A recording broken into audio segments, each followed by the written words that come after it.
Hey, creepy crew. Another horror story is here, so hit that subscribe button and leave a like. And don't forget to comment. What time are you watching this? Now, get comfortable and let's begin. The idea of modeling had always intrigued me. I wasn't a professional by any means, but I had a decent portfolio and often posted in local groups for aspiring models. It was mostly small gigs, boutique brands, local photographers building their portfolios, nothing too serious. Then one day, a photographer reached out to me with an offer that was impossible to ignore. The pay was significantly higher than what I was used to seeing, several times my usual rate.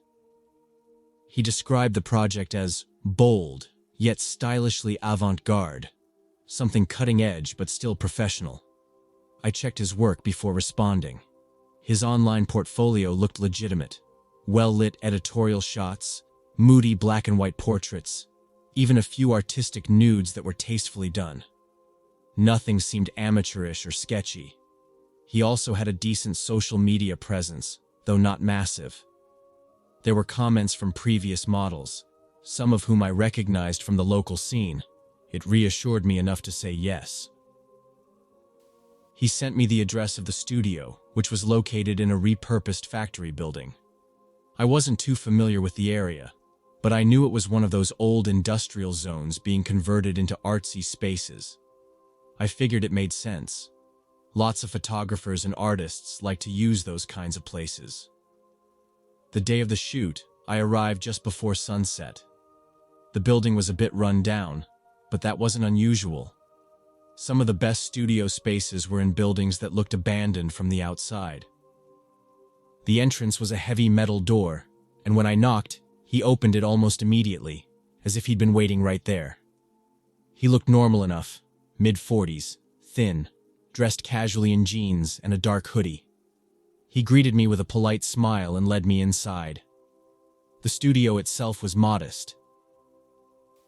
A large open space with scattered equipment, a couple of backdrop setups, and a couch pushed up against the far wall. It wasn't high-end, but it also wasn't a complete dump. Still in progress, he explained, gesturing to some unfinished sections of the space. Assistants should be here soon, but we can go over the concept while we wait. I nodded, setting my bag down. There was a makeup station in one corner, but no visible changing area. That struck me as a bit odd, but not alarming. Some studios were just bare bones like that. Here, he said, handing me a glass. I always offer my models something to relax before we start. Helps with the nerves. It was a cocktail, something pinkish red. I hesitated for a second, but didn't want to seem rude. He was paying me well, and I had seen professional photographers offer wine or champagne on set before. I took a sip. It was sweet, almost too sweet, but I didn't think much of it. We continued chatting about the shoot, about lighting setups, about poses. My head started to feel light. At first, I thought it was just nerves, or maybe I hadn't eaten enough beforehand. But within minutes, a strange weakness crept through my limbs. My vision blurred slightly, and my balance felt off. "Whoa," I muttered, setting the glass down. "I think I need a minute." He was already beside me, steadying me by the arm. "Happens sometimes," he said, guiding me toward the couch. "Just lie down for a second." I didn't have the strength to resist. My body felt heavy, my limbs sluggish. My mind struggled to process what was happening. The last thing I remember clearly was his hands adjusting a pillow beneath my head. When I regained awareness, I wasn't on the couch anymore. I woke up in a small, windowless room. The air was stale, carrying the faint scent of something metallic and unclean. My head throbbed, my mouth was dry, and my arms were behind me, wrists bound tightly together. Panic surged through me as I tried to move, only to realize that my ankles were also restrained. The floor beneath me was concrete, rough against my skin. Directly in front of me stood a tripod-mounted camera, its red recording light blinking. My clothes were gone. Instead, I was wearing something unfamiliar, a thin, lacy garment that barely covered me. I didn't recognize it. It wasn't mine. Footsteps. The door creaked open, and he stepped inside, holding a tablet in one hand. His face was calm, disturbingly so. He crouched down to my level, his voice even. "Here's the deal," he said. "You do what I say, and this doesn't have to get worse." I shook my head, my breath coming in shallow gasps. "What? Where?" My throat was dry, my voice barely audible. He held up the tablet and tapped the screen. Images appeared. Photos of me, unconscious on that couch, in compromising angles. He swiped again. More images. Worse ones. I couldn't remember them being taken. "If you don't cooperate," he continued, "these go everywhere. You'll never live it down. Your family, your friends, they'll all see you like this." I stared at him, trying to suppress the rising nausea. "Or," he said, standing up, "you behave, and I keep these between us." My eyes darted to the corners of the room. No windows, a single, heavy door. The only light came from a bare bulb overhead. He turned to adjust the camera. "The first stream starts soon." I screamed. I screamed as loud as I could, hoping someone, anyone, would hear me. But the walls were thick, and the only person who appeared was another man I hadn't seen before. Taller, broader, a silent presence who walked in, adjusted something on a laptop, and left without a word. The first night was the longest of my life. The days blurred together. I lost count. There was no clock, no way to tell if it was morning or night. The only constant was the light from the camera, and the men who came in and out, each time with new demands, new instructions. The streams were live. I realized that quickly. There were people watching, paying. The photographer and his accomplice treated it like a business. They spoke in numbers, transactions, cryptocurrency. They took orders, specific requests from faceless strangers in hidden corners of the internet. The restraints never came off, except when they needed me to move a certain way. If I resisted, they tightened them. If I screamed, they gagged me. If I cried, they ignored it. Food was minimal. Water was given only when necessary. They wanted me weak, compliant. And it was working. At some point, I stopped fighting. Not because I wanted to, but because my body was giving up. Then one night, something changed. A noise. Distant at first. A door slamming somewhere above. Raised voices. Heavy boots on metal stairs. The two men in the room froze. The taller one muttered something and grabbed the laptop, moving fast. The photographer cursed, his calm demeanor cracking for the first time. More noise. Closer now. A shout. Then a crash. Shit! The photographer lunged for the camera, but before he could touch it, the door burst open. Armed officers flooded the room, weapons raised, shouting commands. The taller man bolted, but he didn't get far. A deafening thud as he was tackled to the ground. The photographer raised his hands, his mouth moving, trying to explain, to negotiate, to lie his way out. I barely processed any of it. Hands reached for me, untying my wrists, wrapping something warm around my shoulders. Voices asked me questions, but I couldn't answer. My body shook, whether from relief or exhaustion, I didn't know. I was carried out, past the screens, the wires, the recording equipment, past the makeshift setup where my nightmare had been broadcasted to strangers. Outside, the night air hit my skin. I gasped for breath like I had been drowning. Somewhere in the chaos, someone murmured, "You're safe now." But I knew that wasn't true. Because the footage was out there, and I would never be safe again.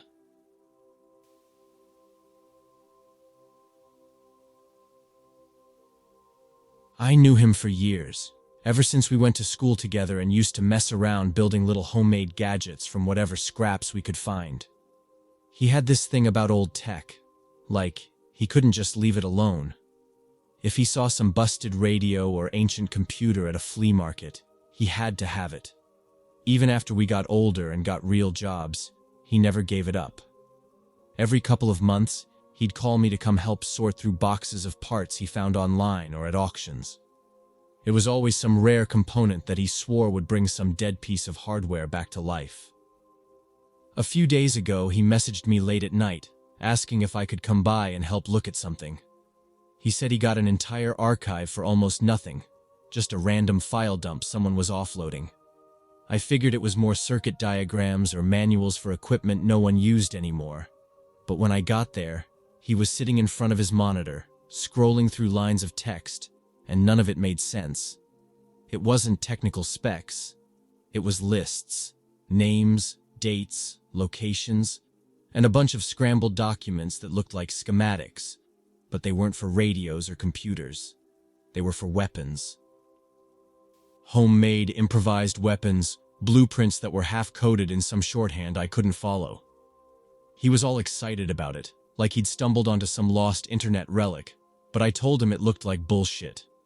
There's tons of fake dark web garbage floating around, people trying to scare each other with conspiracy crap. He didn't argue, but I could tell he wasn't letting it go. He kept clicking through the folders, zooming in on blurry images and cross-referencing the names with God knows what.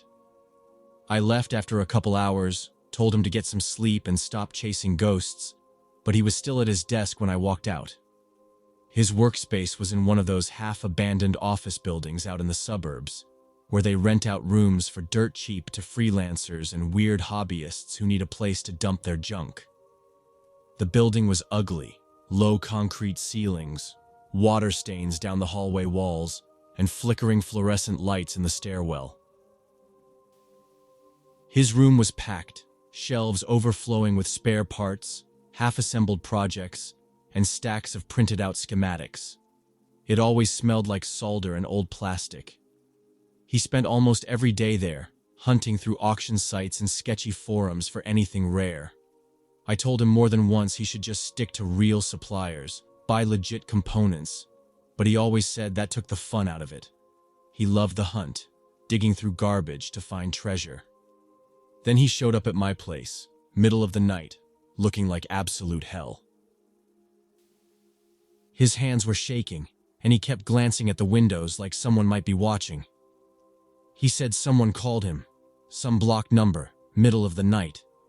The guy didn't even say who he was, just told him to stop digging and to forget about the archive.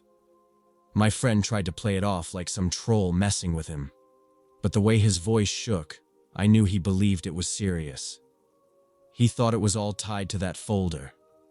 Said there was a chat log buried in there, encrypted but partially recovered, where people were talking about live shipments, components, materials, even names.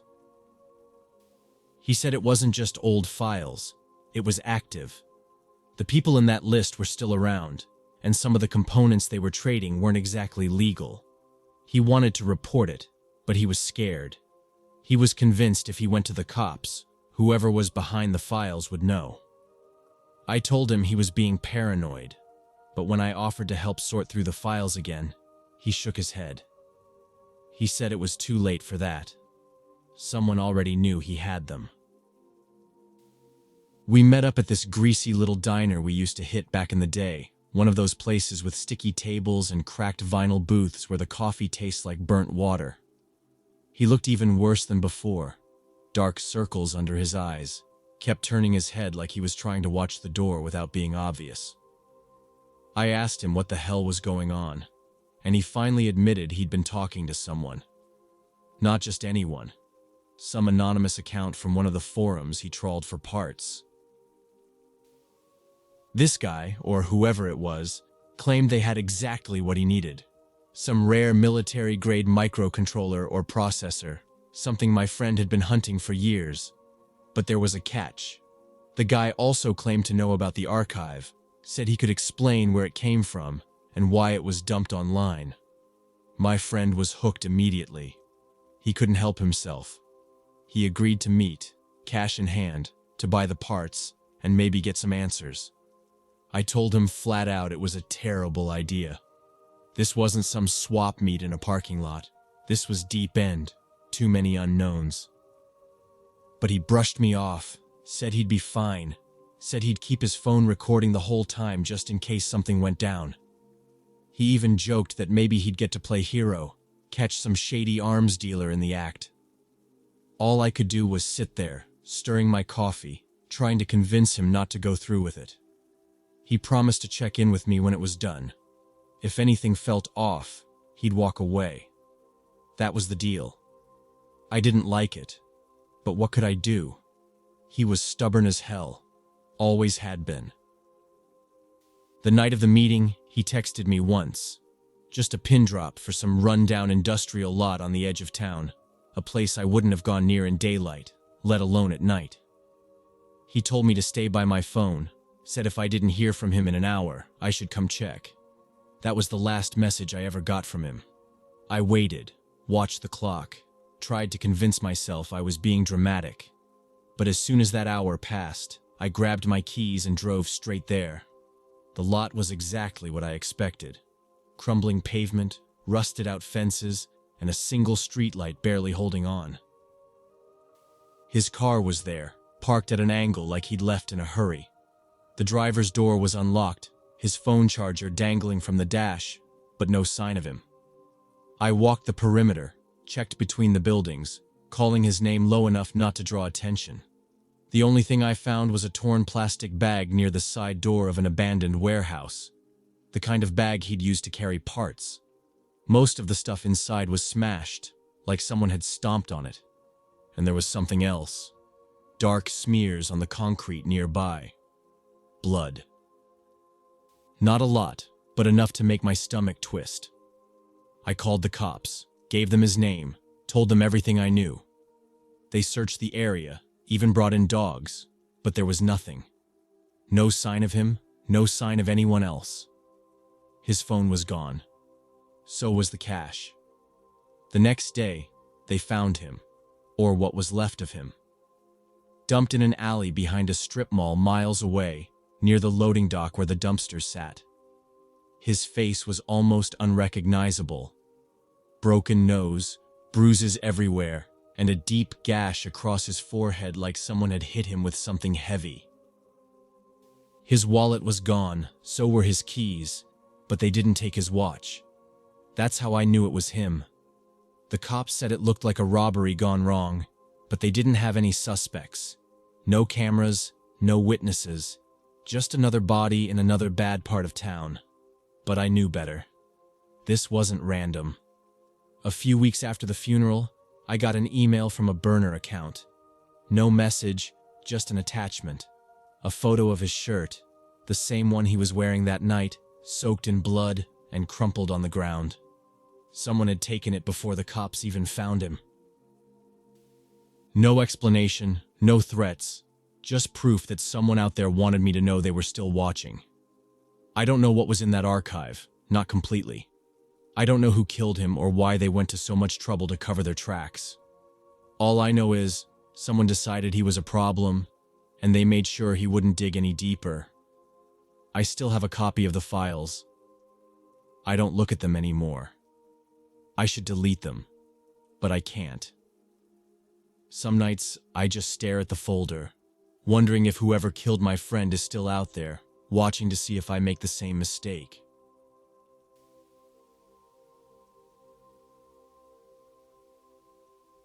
My old laptop finally gave out last week.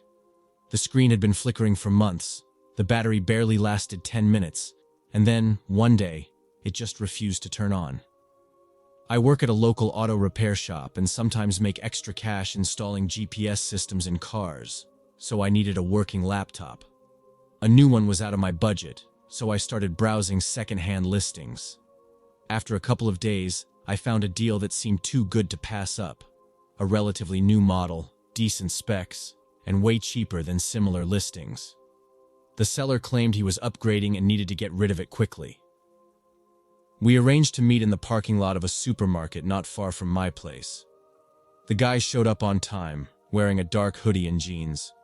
He looked over his shoulder a lot, shifting from foot to foot like he was in a hurry. I figured he was just nervous about meeting a stranger for a sale. Pretty common. I asked if everything worked fine, and he assured me it did. He powered it on to show me the login screen. I didn't have much reason to doubt him. I handed over the cash, and he passed me the laptop and charger. His eyes flicked around the parking lot one last time before he muttered, "Take care," and walked off quickly toward a nearby alley. A little weird, but I was just glad to have a working laptop. At home, I plugged it in and booted it up. The system seemed freshly reset, like it had been wiped clean. No personal files, no leftover programs, just a blank slate. That was a good sign, right? I started installing the software I needed, setting up my accounts, and customizing settings. Everything seemed fine. Then I noticed a folder on the desktop. It had a generic name, something like System 32 Backup.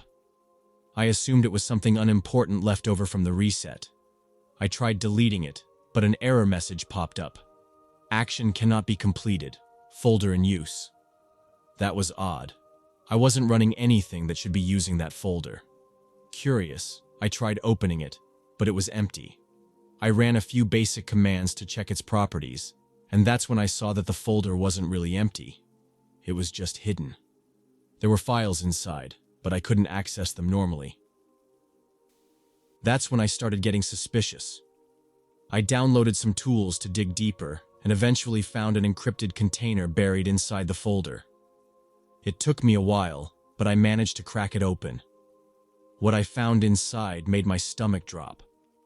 The container was filled with documents, videos, and message logs. At first, it was just text, lists of names, transactions, locations. But then I saw the subject lines, words like shipment, delivery confirmed, and client satisfied. There were mentions of weapons, counterfeit money, forged documents. Then the videos, short clips of security footage, blurred faces exchanging briefcases in parking lots, warehouses with crates stacked floor to ceiling, and pictures. Some of them were of passports, some of them were of people, some of them weren't alive. I sat back in my chair, staring at the screen. This wasn't just some random junk files. It was evidence, proof of something big, something illegal. And now it was on my laptop. I told myself I'd just leave it alone. I wasn't involved, I didn't know these people, and I didn't want to know. I figured if I ignored the folder and just used the laptop for work, nothing would happen. But it wasn't that simple. Every couple of hours, the folder would reappear on the desktop, even after I tried hiding it. Sometimes my screen would freeze for a few seconds. Then the folder would just pop back up. Once, my browser opened by itself and loaded some weird forum page in Russian. I closed it immediately, but I was starting to realize this laptop wasn't just used, it was compromised. The real panic set in when I checked my email the next morning. My inbox was flooded with messages from addresses I didn't recognize. The subject lines were blunt. "We know you have it.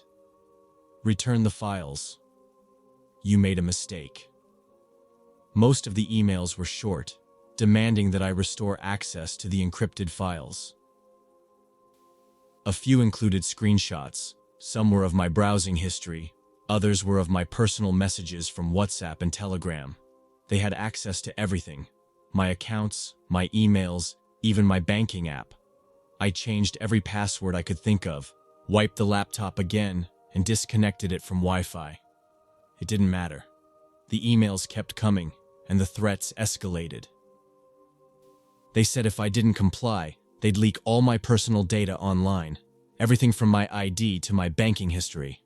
I hit a breaking point and did something stupid. I replied to one of the emails. I told them I wasn't involved, I didn't know anything, and if they didn't leave me alone, I'd go to the police.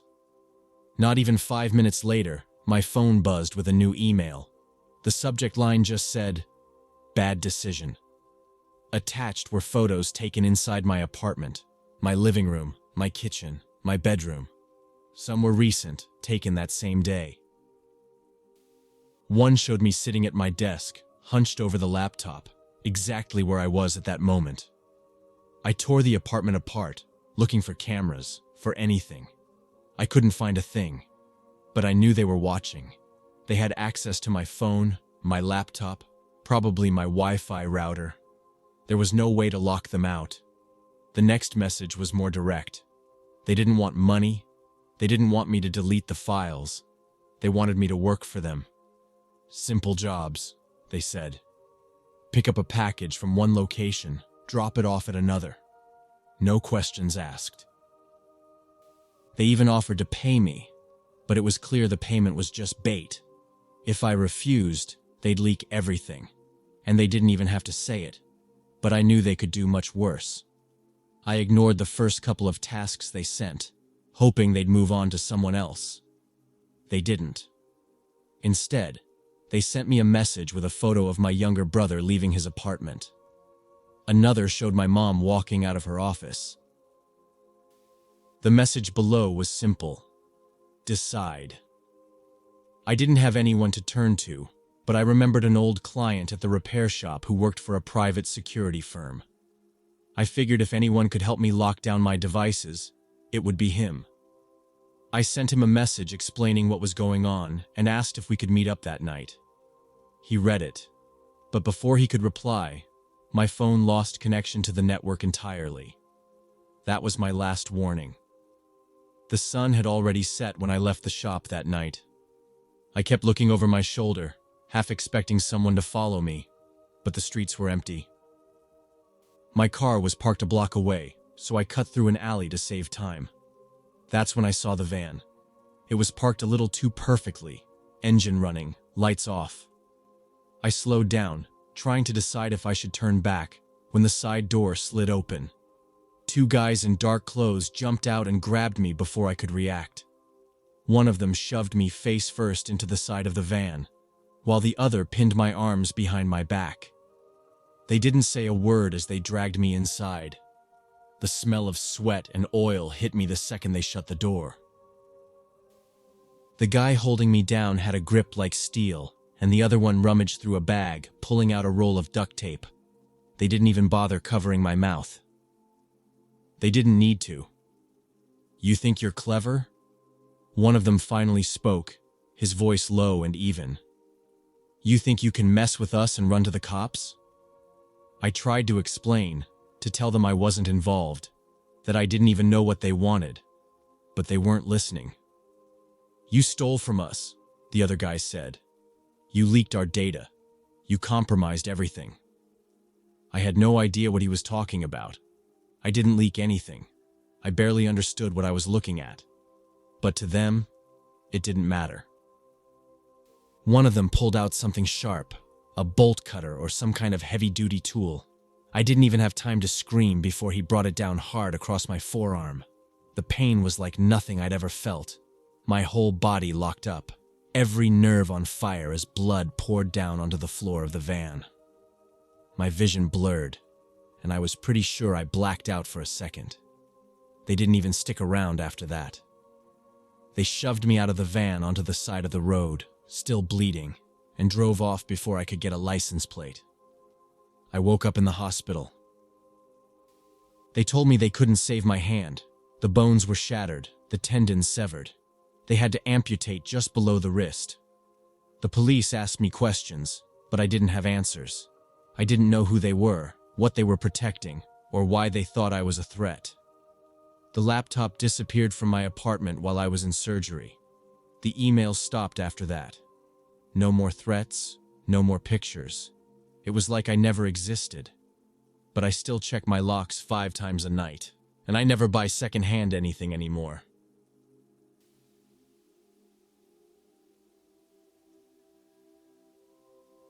We had been friends since school, and I trusted her completely. She was a talented IT specialist, always quick to figure out different programs. She had a way with technology that I never fully understood, but I never questioned it. One day, she asked me to install some software on my computer, something that supposedly improved online anonymity. She said it would help protect my privacy, that it was a useful tool to have. I didn't see a reason to refuse. She had always been the tech-savvy one between us, and I figured she knew what she was talking about. It seemed like a good idea, so I let her handle the installation. The process was quick, just a few minutes of typing commands I didn't understand. When she was done, she leaned back and said it was all set up.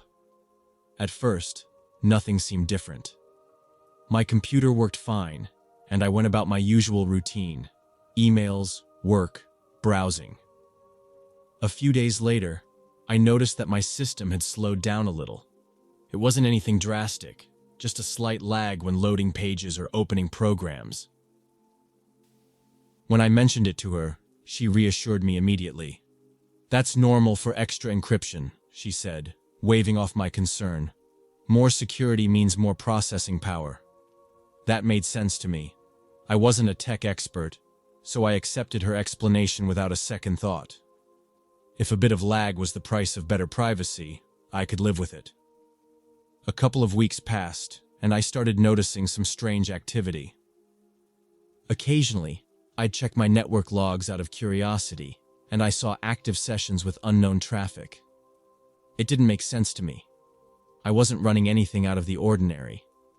I asked her about it, and again, she had an explanation ready. "It's just part of the system routing traffic," she said. "It's nothing to worry about. Everything's under control." She was confident, and I trusted her judgment. So I let it go. Then, something even weirder happened. I started getting small deposits into my bank account from sources I didn't recognize. It wasn't much, just minor amounts, a few hundred here and there. I couldn't trace where they were coming from. At first, I thought it was some mistake, maybe a banking error. But when I brought it up with her, she didn't seem surprised. "Oh, that's just some bonuses from my projects," she said casually. "I route a few things through your system since it's more secure now. It's a way to distribute some extra earnings." That explanation sounded odd, but she spoke so matter-of-factly that I didn't push further. The money didn't seem to be a problem, and honestly, a little extra cash wasn't unwelcome. She had always been involved in different freelance tech gigs, so I assumed it was just part of her work. I ignored the signs. Through the first month, nothing really seemed off beyond those deposits and the occasional network blip. But then, I got a call that flipped everything upside down. It was the police. They asked me to come down to the station for a routine inquiry. The officer on the phone kept his tone polite, but there was something underneath it, like they already knew something I didn't. When I showed up, they didn't waste time. They told me that my IP address had been flagged for suspicious activity linked to darknet marketplaces, places I'd only vaguely heard of in news stories. They said my connection had been used to access illegal forums, some of them selling stolen credit card information, others moving far worse things: drugs, weapons, even fake IDs. They rattled off a list so long my mind couldn't keep up. I was stunned. I told them there had to be a mistake. I barely knew how to use a VPN, let alone access the darknet. I showed them my emails, my work logs, my browsing history. It didn't matter. The logs didn't match up with my story. As far as they were concerned, my internet connection was the origin point, and that made me their primary suspect. The moment I left the station, I called her. I wasn't even thinking straight. I just needed someone to help make sense of it. At first, she didn't pick up. That wasn't like her. Usually, she'd answer on the first ring, especially if I said it was urgent. I called again, and again. Finally, after the fifth try, she answered. Her voice was off, tight, like she was somewhere she couldn't talk openly. When I told her what was going on, she got quiet. Not shocked, not confused, just quiet. Then she said she'd call me back. Except she didn't. After that, she stopped replying to my texts, my calls, everything. She just disappeared. The next day, the police showed up at my apartment with a warrant. They confiscated my computer, my hard drives, even my phone. I stood there helpless, watching them pack up my life into plastic evidence bags. They didn't say much, just that everything would be analyzed as part of the investigation. I asked if I was being charged. They didn't answer directly, just told me to expect further contact. It took days to piece together what had actually happened. The software she installed, it wasn't just for privacy. It was a proxy server, routing traffic through my connection. Everything she, or whoever she was working with, did online got funneled through my IP address. Every illegal deal, every transfer, every login to those markets, it all pointed back to me. Those bonuses I'd been getting, they weren't bonuses. They were laundering payments. Every deposit was tied to some piece of the operation, disguised as innocent transfers, feeding directly into my account to make it look like I was in on the whole thing. On paper, I was part of the network. In reality, I was just the idiot who let it all happen under his nose. It got worse when they dug into the registration records. She'd been smart.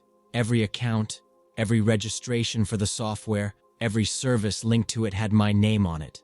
My email, my home address, even my phone number. It was like I'd signed up for everything myself, except I never touched a thing. The police didn't care. All they saw was my name all over a string of illegal operations. Neighbors started looking at me differently. A couple of them stopped saying hello when we passed in the hall.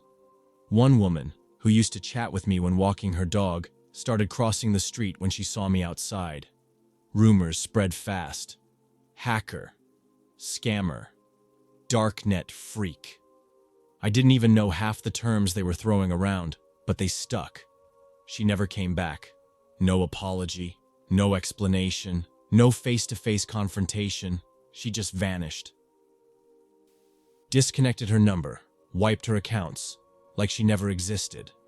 All her social media, her email addresses, even the shared folders we used to store old photos, gone overnight. The police couldn't track her down either. It was like she planned her exit months in advance. They kept me under investigation, though. Even now, technically, I'm still a suspect. The case is open, but without her or any new leads, I'm just the convenient face for everything they found. Work cut me off almost immediately. My boss said they couldn't risk reputational damage, even though I hadn't been formally charged. My accounts were frozen pending the investigation, and I burned through my savings trying to cover legal fees. Friends, what few I had left, drifted away. Most didn't even ask for my side of the story. They just assumed the headlines were true. Now it's just me, my lawyer, and a stack of paperwork that keeps growing. Every day, I wait for some breakthrough. A call from the cops saying they caught her, or even just proof that clears my name. But it never comes. All because I trusted her. All because I thought we were friends. That's all it took to lose everything.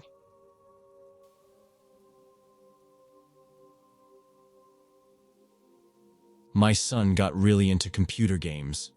Every free moment he had was spent watching streams or playing online matches. He talked about new gear, better graphics cards, how much smoother the gameplay would be if he had a proper setup. But we couldn't afford a high-end PC. Money was always tight, and a good gaming rig wasn't exactly a priority. He understood that, never complained, but I could see how much he wanted it. At some point, he decided to earn the money himself. He got a small job delivering advertising leaflets around the neighborhood. It didn't pay much, but he seemed motivated, saying he'd save up bit by bit. He came home late, tired, but proud of himself. I praised him for his effort, glad he was learning responsibility. Then, after a while, I noticed something strange. He suddenly had more money than his delivery job could realistically provide. One day, I saw a few crumpled bills on his desk, more than he should have. Another time, he bought a mechanical keyboard, a high-end one, without mentioning it beforehand. When I asked how he could afford it, he shrugged and said, "I had some freelance work. Took a few orders online." That answer didn't sit right with me. I asked what kind of freelance work, but he was vague. Just some stuff. Helping out. He never gave details. I wanted to believe him. Maybe he was doing small design gigs or coding projects. He was smart with computers after all. But something about his tone felt off. Then I started noticing things that made me uneasy. His phone had new apps I didn't recognize, ones that weren't the usual social media or gaming platforms. The icons were generic, the names unfamiliar. When I asked about them, he told me they were for clients. He acted like it was nothing, but I caught the way his fingers tightened around his phone. The way he turned the screen slightly away from me. I didn't push too hard. I told myself he was just being a typical teenager, wanting privacy, not interested in explaining things to his mother. Maybe I was overthinking it. Maybe I was just being paranoid. But sometimes, I could tell he was anxious. Small things, checking his phone too often, looking over his shoulder when he left the house. One night, as I passed his room, I heard him talking on the phone in a hushed voice. I couldn't make out the words, but his tone was tense, clipped. When I knocked on his door, he went silent for a second, then said quickly, "Yeah, I'll take care of it," before hanging up. When I walked in, he was already typing something on his laptop, pretending to be focused on a game. I hesitated, watching him. He looked up and forced a smile. "Just playing," he said. I wanted to believe him. I really did. One evening, he said he was heading out to drop off a package. He made it sound casual, like it was just part of some gig. He promised he'd be back in about an hour. I told him not to be too long. It was already getting dark, and he said, "It's fine, Mom. I do this all the time." He grabbed his backpack, slung it over one shoulder, and left before I could say anything else. That hour passed. Then another. I texted him, no reply. I called. It rang a few times, then went to voicemail. I told myself he probably ran into some friends or lost track of time, but there was this gnawing in my stomach I couldn't shake. By midnight, I was calling anyone who might know where he was. Classmates, his gaming friends, even a couple of parents I barely knew. No one had heard from him. By morning, I couldn't wait any longer. I went to the police. I felt ridiculous at first, like maybe I was overreacting. But his bed was empty, his phone still silent. I handed them a recent photo, gave them his name, his height, what he was wearing, and they told me they'd file a report. But it's not unusual for teenagers to disappear for a night. I knew my son. He wasn't like that. Later that afternoon, an officer called back. They'd found a backpack down by the river, near one of the piers. It was his. I knew it before they even asked me to come in and confirm. His school ID was inside, along with his phone. Screen cracked, battery dead. They were still searching the area. Hours passed. Then the call came. They'd found a body floating near the pier, tangled in some debris. It was him. The world collapsed under me in that moment. But the nightmare wasn't even close to over. The investigation started almost immediately. They needed to piece together where he'd been, who he'd met, and why he ended up in the water. I gave them his laptop, his phone, anything that might help. The more they dug, the worse it got. They found encrypted messages on his phone, sent through anonymous apps I'd never heard of. The conversations were short, filled with instructions, addresses, package details, payment confirmations.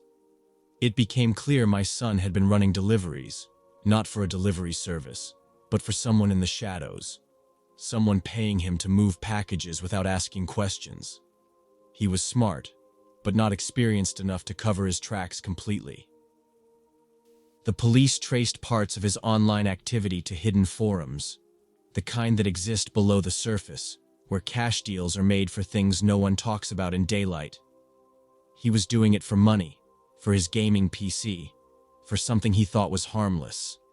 Maybe he even convinced himself it was nothing dangerous, just packages, nothing more. But something went wrong. The timeline got clearer as they pieced it together. That last delivery, the one he left for, was different. He met someone, handed off the package, but this time, they didn't just take it and leave. There was no argument, no signs of a struggle. They knew exactly what they were doing. A quick, clean elimination. He was found with no defensive wounds, no broken bones, just water in his lungs and a faint mark around his neck. A plastic zip tie, they said. Quick and silent. The worst part was knowing it wasn't random. Whoever he was working for, they didn't leave loose ends. Maybe he saw something he wasn't supposed to. Maybe he asked the wrong question. Or maybe they just decided they couldn't risk trusting a teenage boy to keep quiet. His online accounts were wiped within hours of his death. Every message thread, every login history, every trace of the people he'd been talking to.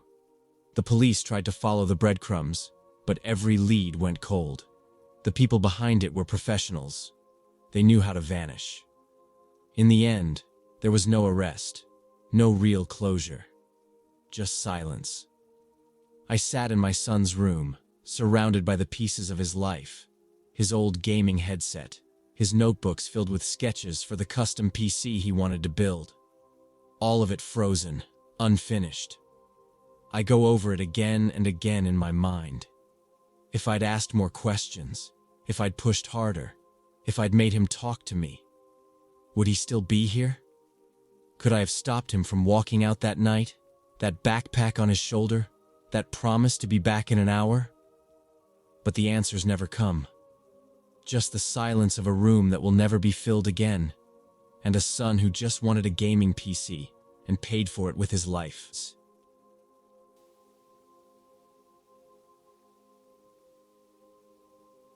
A couple of months ago, I was looking for some new software to mess around with for a streaming app I was working on. Nothing serious, just something to make my life easier. I was going down the usual rabbit hole of forums, old GitHub pages, and Telegram groups when I stumbled across this anonymous channel that didn't look like the others. It wasn't just some developer hangout or a tech support dump. People were talking about true freedom of speech and total anonymity in a way that felt weirdly cult-like. It wasn't like regular trolling either. There was something too serious about it.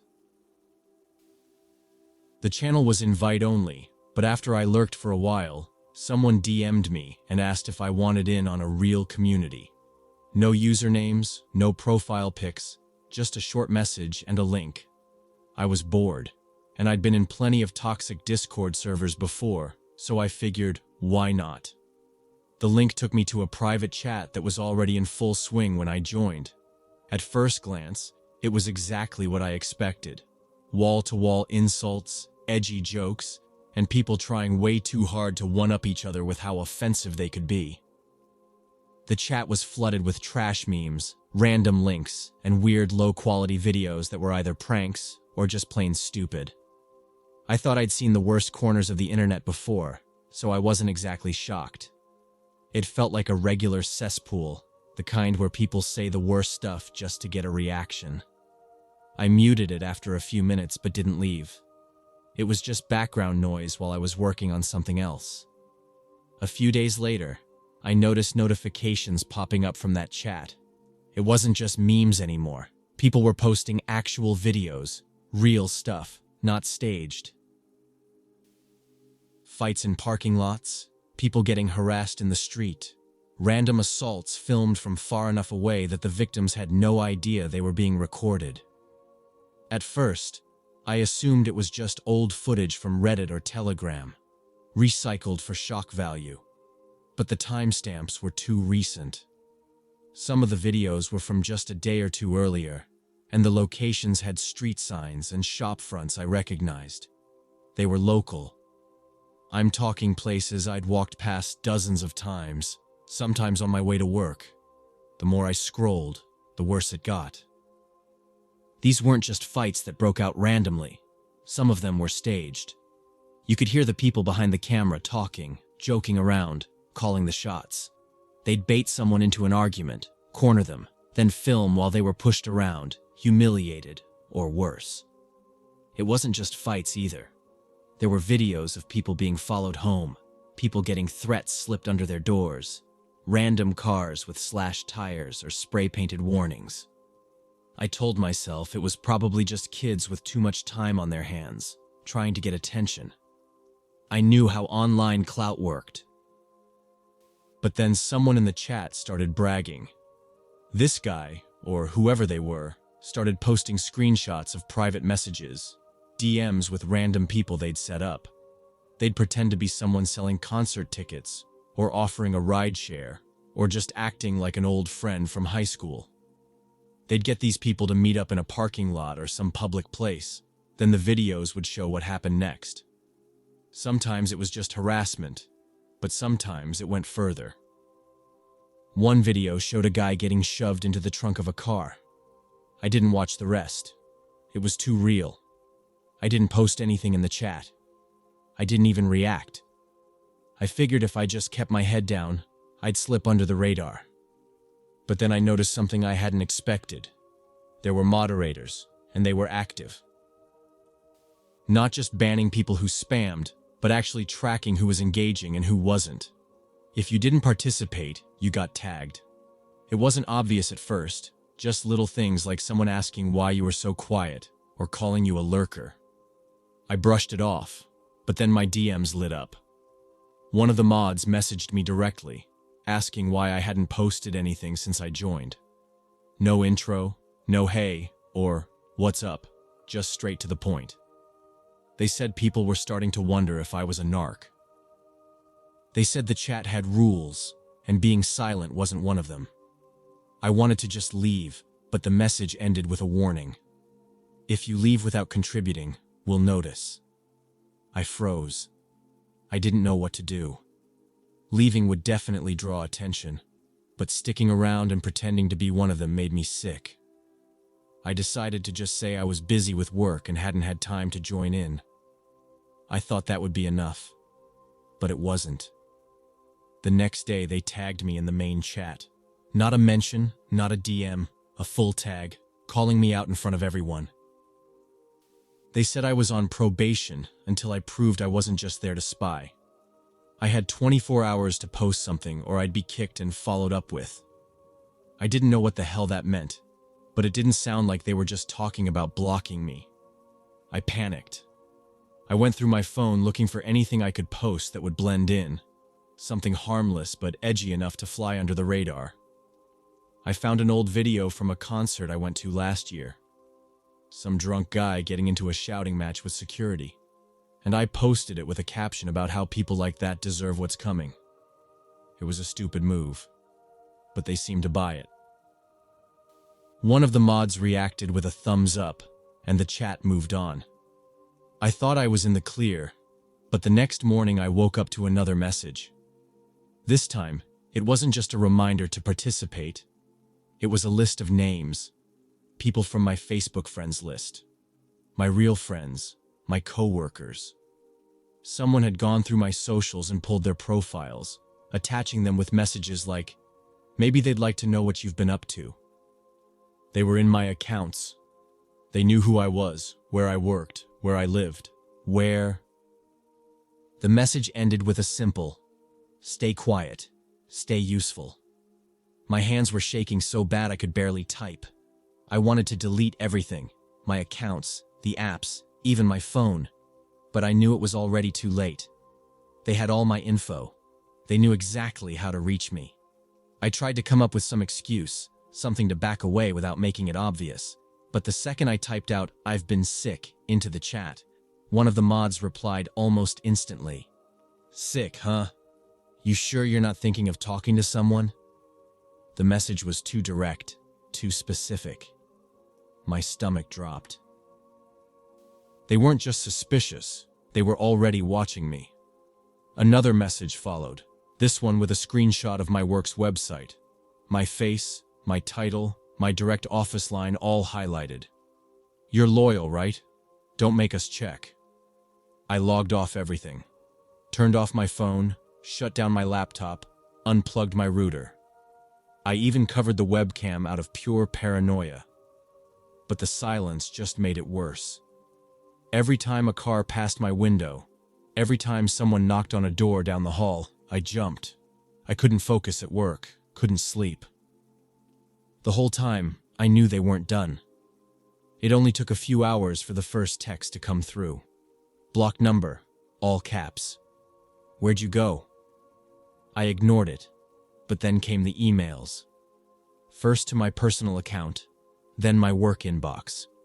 Screenshots from my Instagram, pictures of my apartment building, photos I'd never taken from angles outside my windows. It didn't feel real. It was like I'd tripped into some nightmare where nothing made sense.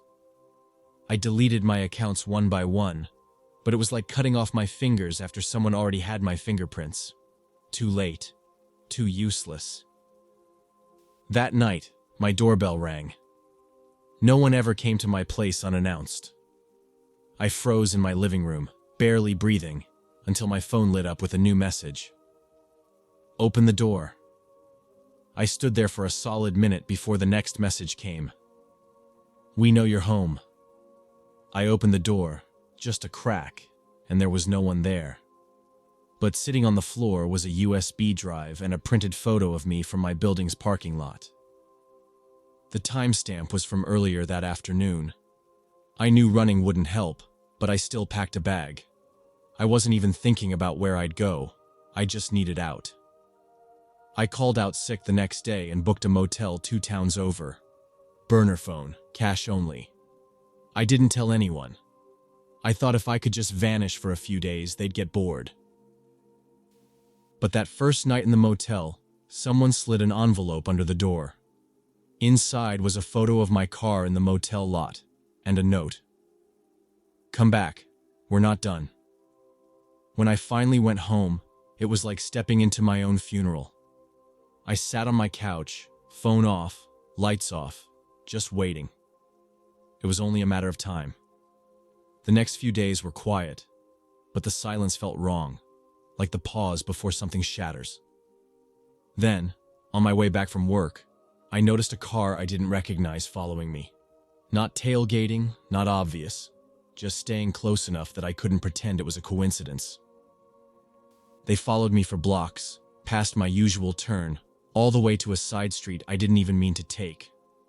When I stopped at a light, they pulled up beside me, windows tinted so dark I couldn't see anything. I turned off early, sped home, parked in the garage instead of the lot. My phone buzzed the second I locked my front door. "Next time, don't run." That was the last message before they made their move.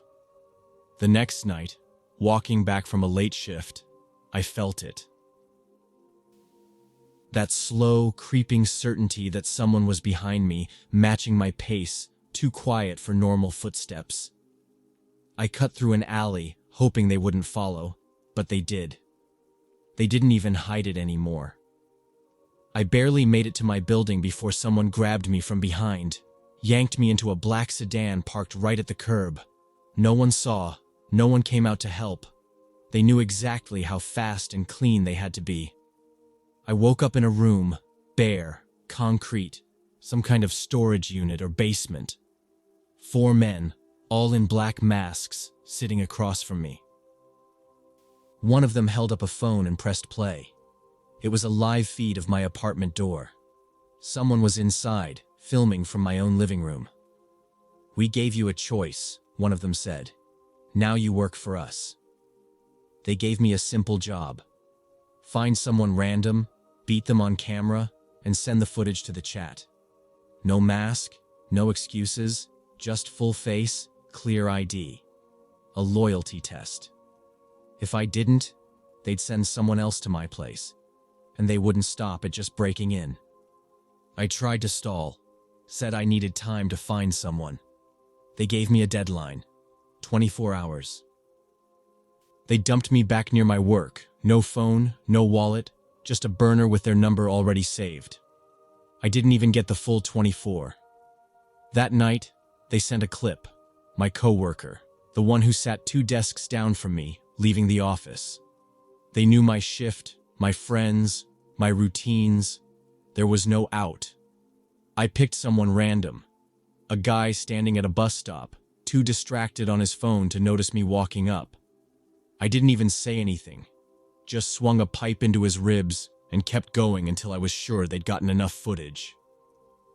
His screaming still plays in my head like a ringtone. I sent the video and waited. No reply. Just silence. The next morning, they left me another package outside my door. A video file, me, from the moment I first joined the chat to the second I left the basement. Every message, every face, every crime I'd just committed. My whole life, wrapped up in proof. I thought they were done with me after that, but they had one last lesson to teach.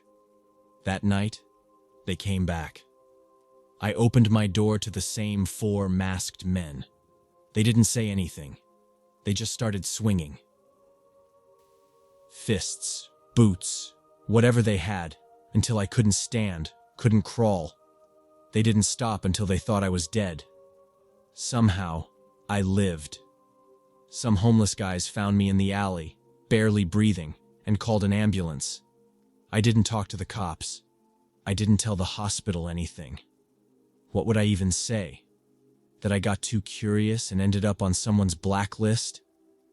I moved right after I got out. New city, new job, new name. Doesn't matter. They'll always know where to find me. They don't need to threaten me anymore. I know what happens if I talk. They already showed me.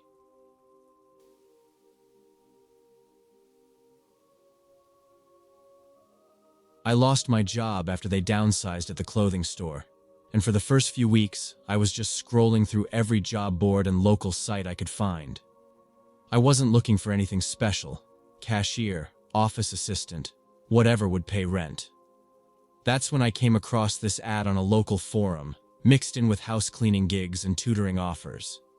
It just said they were looking for web models, promised flexible hours, high pay, and full anonymity. The pay they listed was way higher than anything else, and at first, I figured it was some influencer thing, like hosting live streams or promoting products on camera. The description didn't mention anything adult, so I didn't think much of it. I messaged the contact listed, and within a few hours, someone replied. They didn't give their name, just said they were the site manager, and asked if I had any experience streaming or doing webcam work. I told them no, but I was comfortable on camera and could talk easily to people. They seemed fine with that. They told me they had a fully equipped studio space, so I wouldn't need any gear or technical know-how. They'd handle all of that. No upfront costs, no catch, just show up, follow their instructions, and I'd get paid the same day. I asked a few times if it was adult work, and they were super vague. Just said the content was customizable to my comfort level, and varied depending on client preferences. It felt a little shady, but after my 3rd late rent notice, I couldn't be picky. I agreed to come by the next day for a trial shift. The building was in one of those industrial areas on the edge of town, where all the warehouses and storage units are. The entrance was tucked between a vape wholesaler and some auto parts shop, just a plain metal door with no sign. Inside, it was smaller than I expected. One room split into a few sections with cheap curtains and dividers. There was a little makeup table with mismatched lights, a narrow platform they called a stage, and a few webcams mounted at different angles.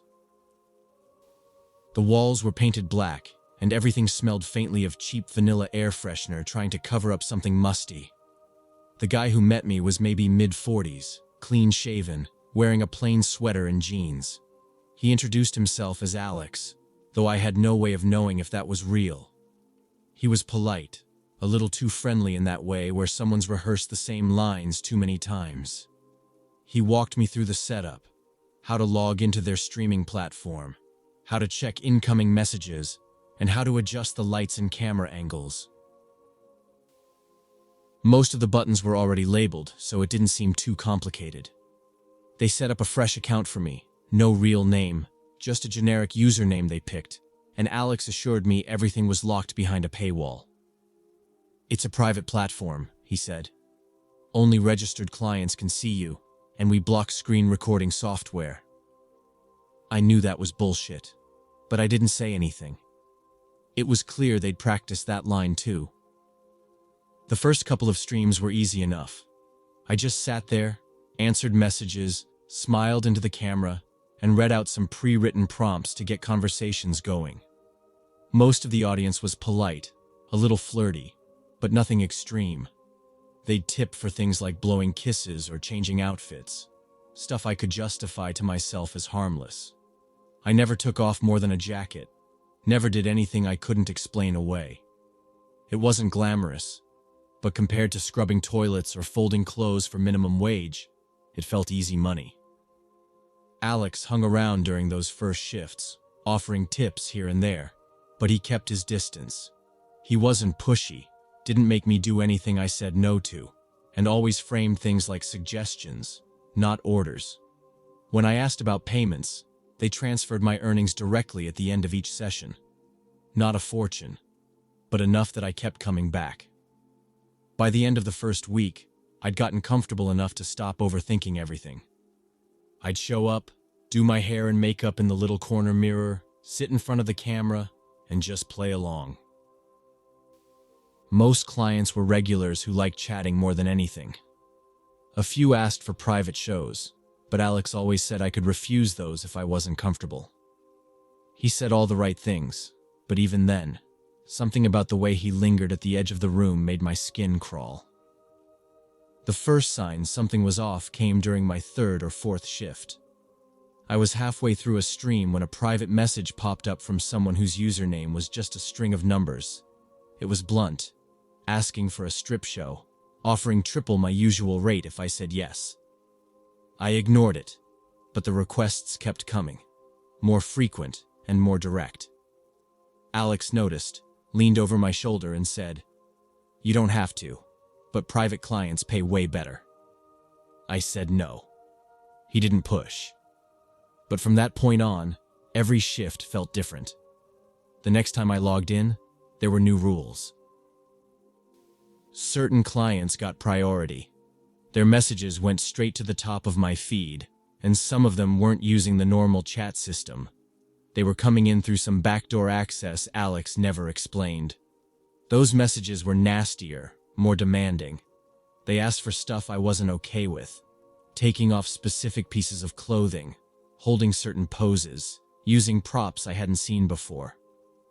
Alex kept saying I could refuse, but every time I said no, my pay dropped. When I asked about it, he gave this practice speech about client satisfaction metrics and how the platform rewarded engagement. It was all corporate-sounding nonsense, but the message was clear. If I didn't play along, I wouldn't make anything. At first, I set hard limits. No nudity, no touching myself, nothing I wouldn't be okay with showing up on the internet someday. But the longer I worked, the more those limits blurred. Some nights I'd log off, close my laptop, and just sit there staring at the wall, trying to convince myself none of it mattered. What finally made me stop was a request that came through one night from a user with no profile picture and no visible account history. They asked for something so specific, the exact outfit I'd worn my first day, the same hair and makeup. It felt personal, like they'd been watching me from the start. I didn't reply. The next day, Alex told me that client was one of our top spenders, and it was important to keep them happy. That's when I realized it didn't matter what I was comfortable with. My face, my body, my voice, they were already on file somewhere. Whether I stayed or quit, someone out there already had enough to blackmail me if they wanted to. The next time I walked into the studio, the cameras were already on, and Alex was waiting with a new contract in hand. The contract was shorter than I expected, just a single page with vague language about exclusive content rights and preferred client privileges. It was clear they didn't care if I read it. Alex just stood there with a pen, waiting for me to sign. I told him I needed time to think, but his whole demeanor shifted. The polite, overly friendly tone was gone. Instead, he said, "Look, we've already invested in you. These clients, they expect consistency. You want to walk? That's fine, but you're not leaving with a clean slate." I didn't understand at first, so I asked what he meant. He just said, "We've got footage, enough to make your life hell if you decide to screw us over." I told him I'd never done anything explicit, but he shook his head. "It's not about what you did. It's about how we frame it." He didn't even need to explain. I knew they'd edited together enough clips, changing clothes, adjusting my bra strap, bending over to pick something up, to make it look like a lot more had happened than really did. My stomach dropped, but I tried to play it cool. I said I wasn't quitting, just asking for a break. He didn't buy it, but he let me leave without signing. That night, I got my first message directly to my personal email. No subject line, just a link to a private folder. Inside were dozens of screenshots from my streams, some innocent, some carefully cropped to look compromising. There were captions under a few, describing acts I never did, and threats about sending them to my family, my old co-workers, even my landlord. The message was simple. Do what you're told, and no one ever sees these. I went back the next day. I didn't know what else to do. At first, they didn't ask for anything too extreme, just private sessions with certain clients who, according to Alex, paid extra for personal attention. It was still just talking, sometimes a bit of dancing, sometimes wearing outfits they sent over. But the requests kept escalating. One client wanted me to show bruises on my thighs, real ones. And when I said no, Alex pulled me aside and said, "If you're not willing to give them what they want, they'll find someone else, and you'll still be on the hook." I asked what that meant, and he spelled it out. They'd make sure the fake videos and pictures ended up online, with my full name attached. They already had my ID from the first day I started. They knew where I lived.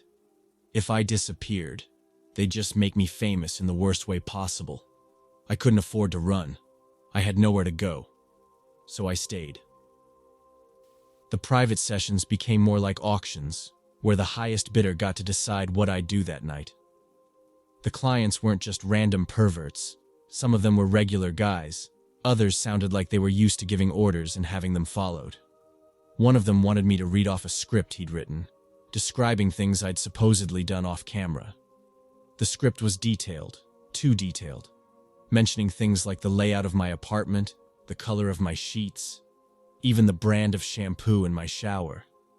That's when I realized some of these clients weren't just watching. They'd been inside my place. I changed my locks the next day, but it didn't matter. Alex laughed when I told him, "You think a deadbolt's gonna stop them? You're part of the package now." I stopped leaving my apartment unless it was to go to the studio. Even then, I started noticing the same car parked near my building, a black sedan with tinted windows. Sometimes it was empty. Sometimes there was a man inside, smoking and looking straight ahead, never at me. But I knew he was there for me. The next request wasn't a request. It was an order. I was supposed to meet a client in person. No cameras, no stream, just me and him in a hotel room. I said no. Alex didn't argue. He just handed me a phone and pressed play. It was a recording of my little sister leaving her school, walking to the bus stop. The message was clear. If I didn't go, they'd go after her. I went.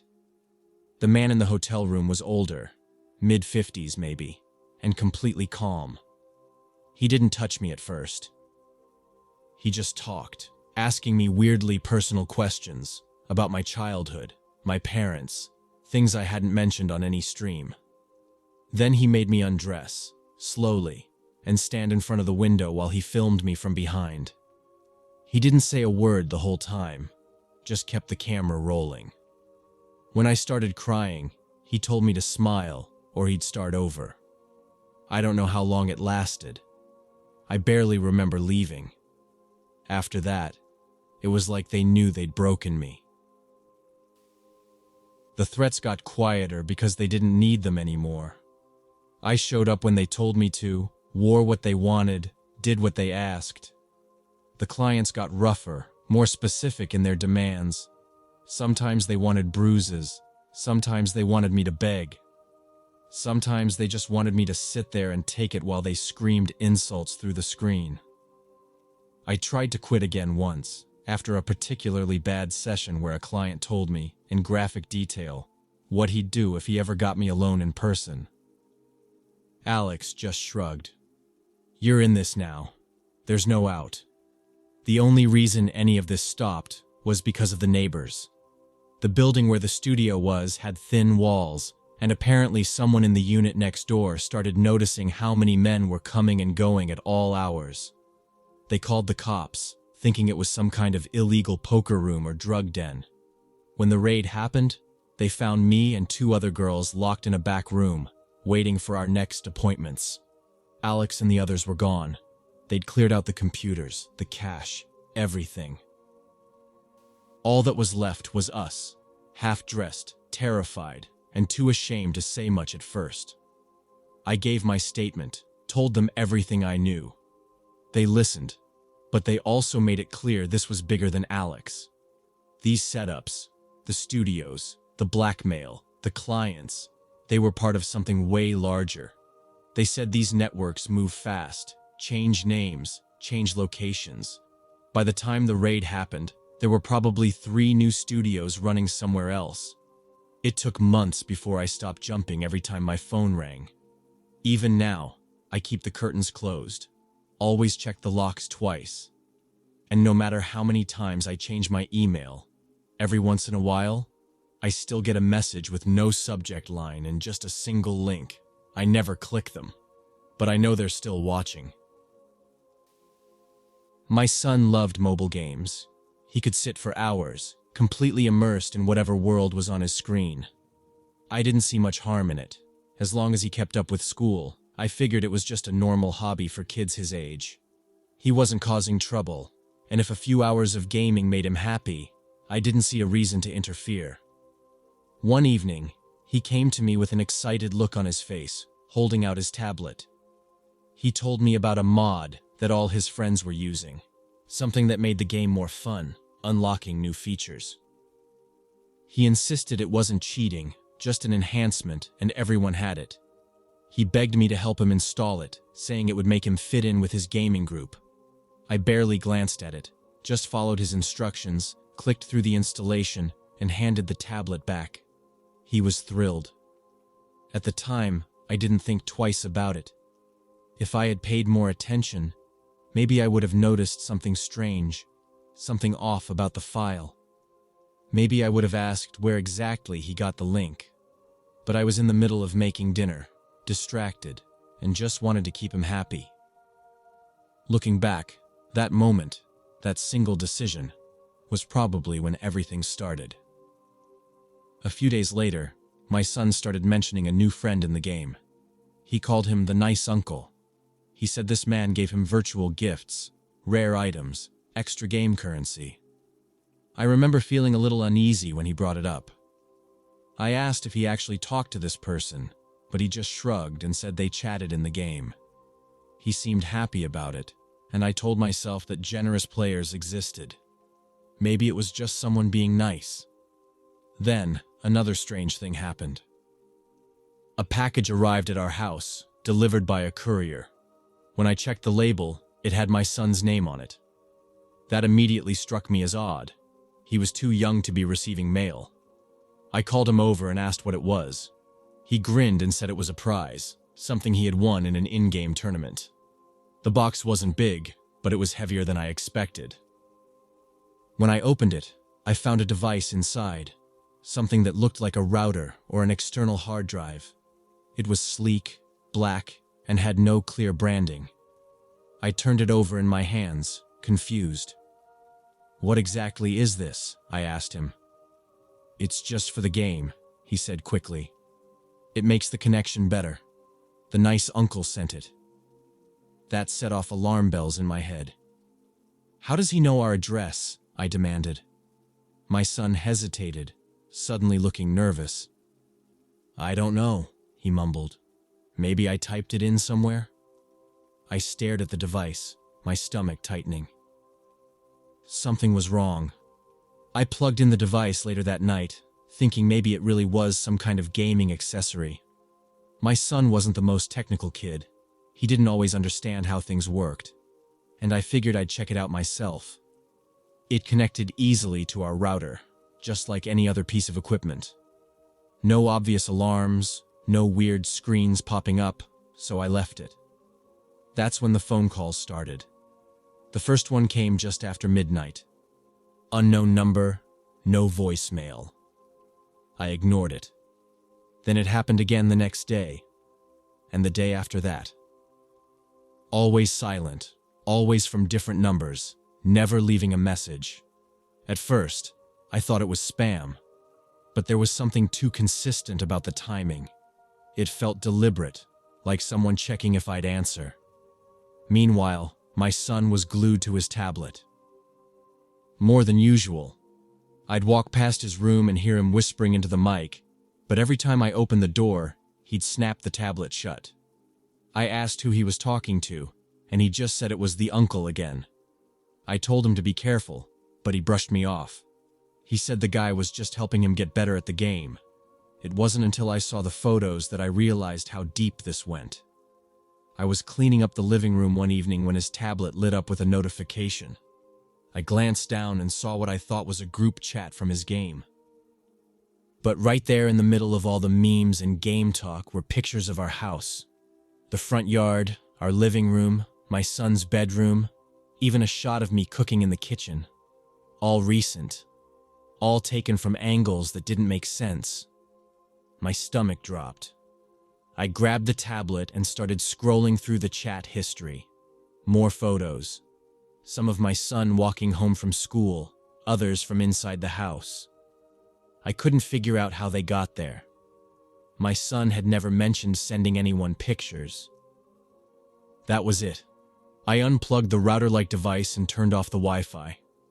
I told my son that was enough internet for a while. He got upset, said I was ruining his game, but I didn't care. Something was very, very wrong, and I was done brushing it off. The next day, I came home from work a little earlier than usual. The house was quiet. Too quiet. My son was supposed to be home, but when I called his name, there was no answer. I ran to his room. Empty. His backpack was still by the door, his shoes on the mat, but he was gone. Panic hit me like a wave. I tore through the house, calling his name, checking every room, every closet, even the backyard. Nothing. My hands were shaking when I grabbed his tablet off the kitchen counter. The screen was still open to that same group chat. At the top of the feed was a new message. "Your son is safe.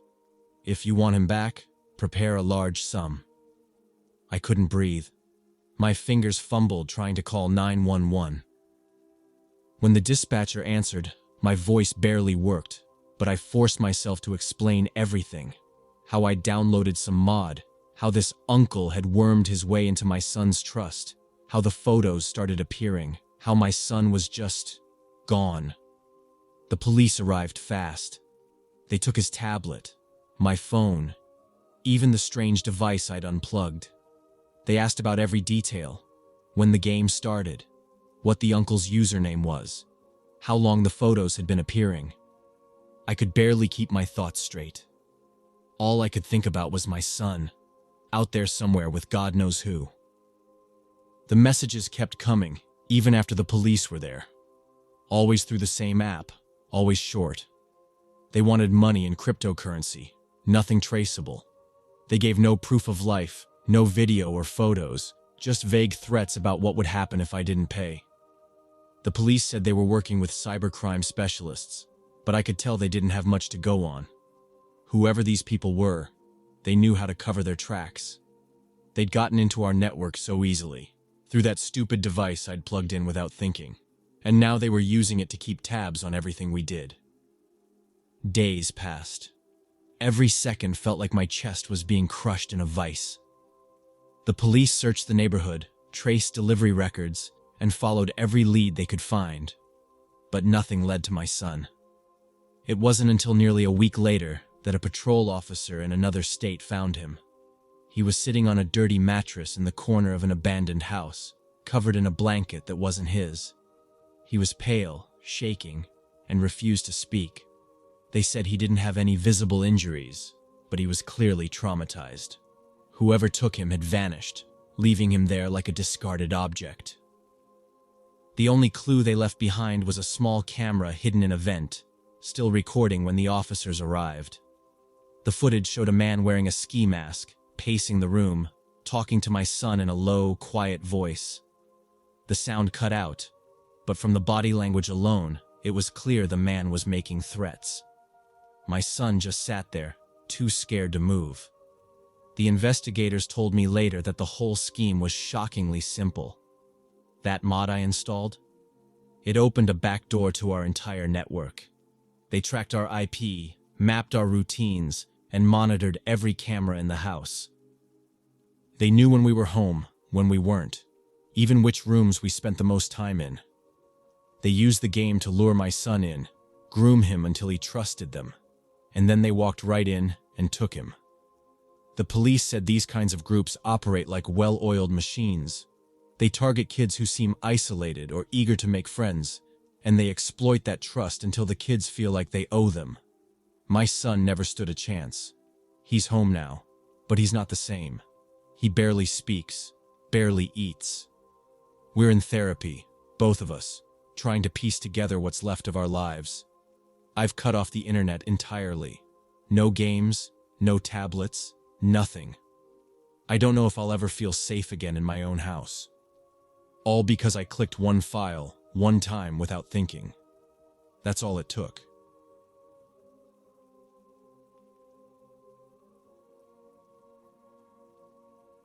My neighbor was always into fireworks, like to the point where it felt like his whole personality revolved around blowing things up in the sky.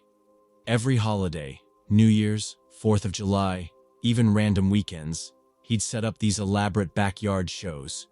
He wasn't just buying the cheap stuff from the corner tent either. He'd order online, watch tutorials, even kept a notebook full of sketches and diagrams of how he wanted the fireworks to go off.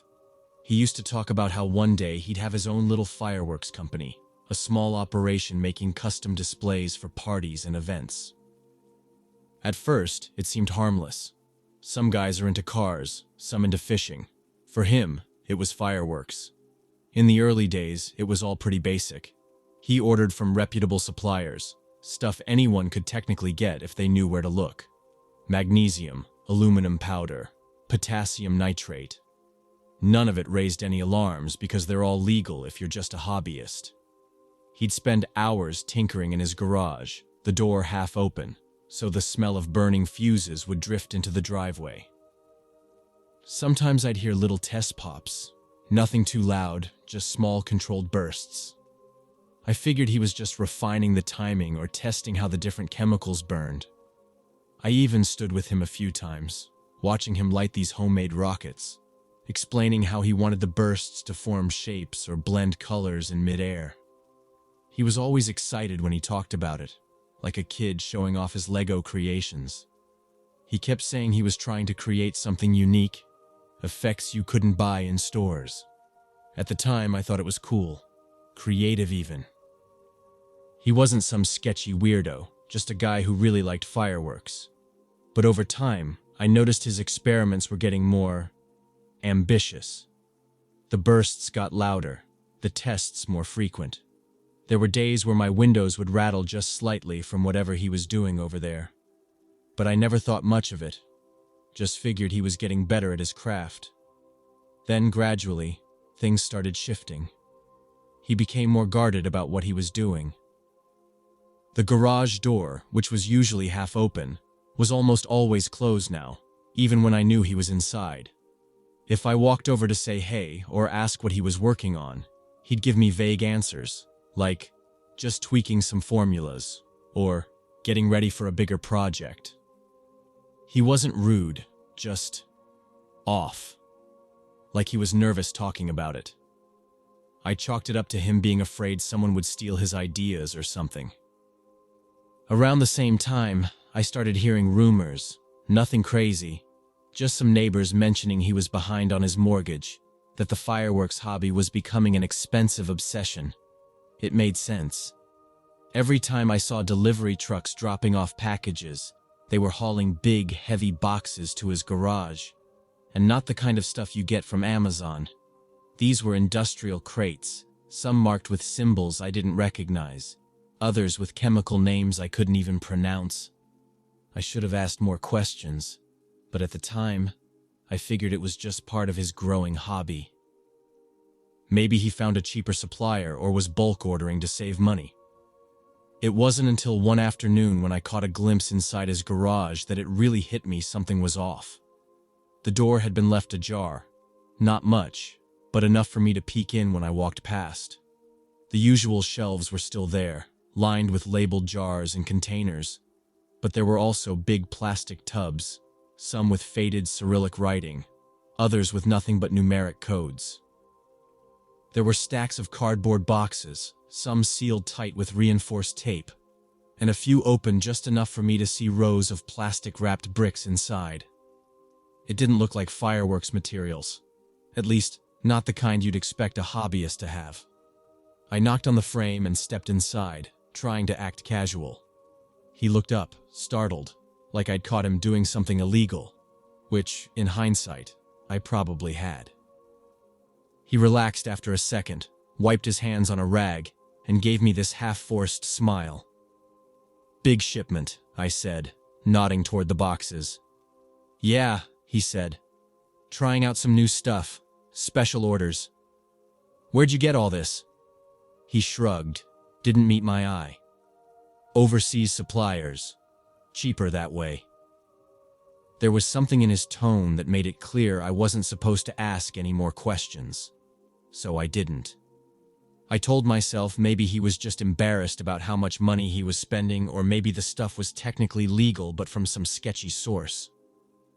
Either way, it felt like a line had been crossed. Like this wasn't just a guy with a hobby anymore. This was something else. Something bigger. That was the last real conversation we had for a while. After that, whenever I saw him, he was either loading or unloading supplies from his car or carrying sealed buckets back and forth between the house and garage. I'd hear metal clanging at odd hours, sometimes even past midnight. Once, I saw him in his driveway, using a heat gun to seal plastic tubing filled with powder, his hands shaking just slightly as he worked. It wasn't excitement anymore. It was something closer to desperation. I found out later, after everything, that he'd gotten deep into some online forums, not the regular hobbyist groups or legal fireworks communities, but the darker ones, the kind you only find if you're really looking. There were whole threads dedicated to building illegal fireworks and improvised explosives, with step-by-step guides and recipes. The people there weren't just weekend enthusiasts, they were serious, and some of them were dangerous. They shared techniques, modifications, and chemical combinations that went way beyond anything a regular person should be messing with in their garage. At some point, my neighbor crossed that line. He started bragging, not to me, but to the people online, that he was making devices bigger and louder than anything you could buy legally. Custom charges, modified fuses, Explosive compounds that didn't just burst into color but detonated with force. He'd stopped talking about holiday shows and started talking about power and effect radius. It wasn't about making pretty fireworks anymore. It was about making the biggest blast. I knew something was wrong when I saw him dragging a metal drum into the garage, the kind you'd see on a construction site, scuffed and dented. He had a respirator hanging around his neck and thick gloves, the kind you wear when you're handling corrosive materials. I made some offhand comment about safety like, "You sure you know what you're doing with all that?" He didn't even look at me. Just muttered, "It's fine, I've got the formulas." That was his usual response when anyone brought up safety. He always had the formulas. As if knowing the right ratios meant nothing could go wrong. But the way his hands shook when he lit even small fuses told me he didn't believe it as much as he used to. The tipping point came one afternoon. I was in my driveway, fixing something on my car, when I heard this deep, chest-thumping boom. Not like a firework. Not like anything I'd ever heard before. It was sharp, powerful, like a controlled demolition, except it came from his garage. I ran to the front yard, expecting to see smoke or fire, but the door was closed. Everything looked normal, but the air smelled metallic, like burnt wiring mixed with chemicals. I didn't even bother knocking. I opened the side door, and for a second, I thought I was looking at a meth lab. The whole place was packed with chemical containers, piles of cut tubing, bags of powder, and jugs of liquid. Some were labeled, some weren't. There were stacks of handwritten notes taped to the wall, lists of ratios and reaction times. In the middle of it all, my neighbor stood with a rag over his mouth, coughing, eyes watering. He looked at me, and I'll never forget the look in his eyes. Not anger or fear, but this exhausted resignation. Like he knew, deep down, this was all going to end badly, but he couldn't stop. "This is insane," I said. "You're gonna blow yourself up." "I know what I'm doing," he said, but his voice cracked halfway through. I didn't believe him. I don't think he believed himself. I thought about calling someone, the fire department, the police, anyone. But I didn't. I should have. But I told myself it was none of my business, that if he wanted to screw around with dangerous chemicals, that was his choice. I figured as long as it stayed in his garage, it wasn't my problem. I was wrong. A week later, everything went to hell. It was a Saturday afternoon, quiet and hot. I was in the kitchen when the explosion shook the whole house. The windows rattled, a cabinet door popped open, and car alarms up and down the street started blaring. I ran outside, and his garage was already on fire. Thick, dark smoke was billowing out, and I could hear smaller pops and cracks inside. Chemicals reacting to the heat, containers bursting. He was on the ground just outside the garage, half in the driveway, his clothes smoking, skin burned and blistered. He wasn't moving. I called 911, my hands shaking so bad I nearly dropped the phone, and then ran to the hose, trying to spray down the garage. The second the water hit the flames, they flared up brighter, some chemical reaction making it worse instead of better. Other neighbors came running, some with garden hoses, others just standing there, stunned. By the time the fire trucks arrived, the whole garage was an inferno. The heat was so intense they had to keep their distance at first, spraying from the street just to cool it down enough to approach. The paramedics took him, but even I could see it was bad. His skin was gray and charred, hair burned away, lips cracked and blackened. He was still breathing when they loaded him into the ambulance, but barely. Later, the police came through, asking questions, trying to figure out what happened. I told them what I knew, how he'd been obsessed with fireworks, how he'd been ordering chemicals and talking to people online about recipes and formulas. They took notes, but it wasn't until they searched his garage that they realized how serious it was. He'd been buying everything off the dark web: industrial explosives, restricted chemicals, illegal detonators, all shipped under fake business names to hide the purchases. The notes they found were more than just recipes. They were sales plans, descriptions of devices he was planning to sell to God knows who. This wasn't just a hobby gone wrong. It was a full-on illegal explosives operation right under our noses. He never woke up. He died in the hospital 2 days later. Third-degree burns covering most of his body, lungs scorched from the chemicals. The fire gutted the garage and nearly took out the house next door. They found enough explosive material in that garage to level half the block if it had all gone off at once. Now, whenever I see some article about DIY fireworks or hear someone joking about ordering sketchy chemicals online, I think about him. I think about the way he used to talk about starting a fireworks company, about creating beautiful displays, and I think about how it ended. In fire and smoke and sirens, with half the neighborhood standing in the street, watching it all burn. If you're ever tempted to mess with that kind of stuff, don't. It's not worth it. No matter how much you think you know, no matter how safe you think you're being, it's not worth it.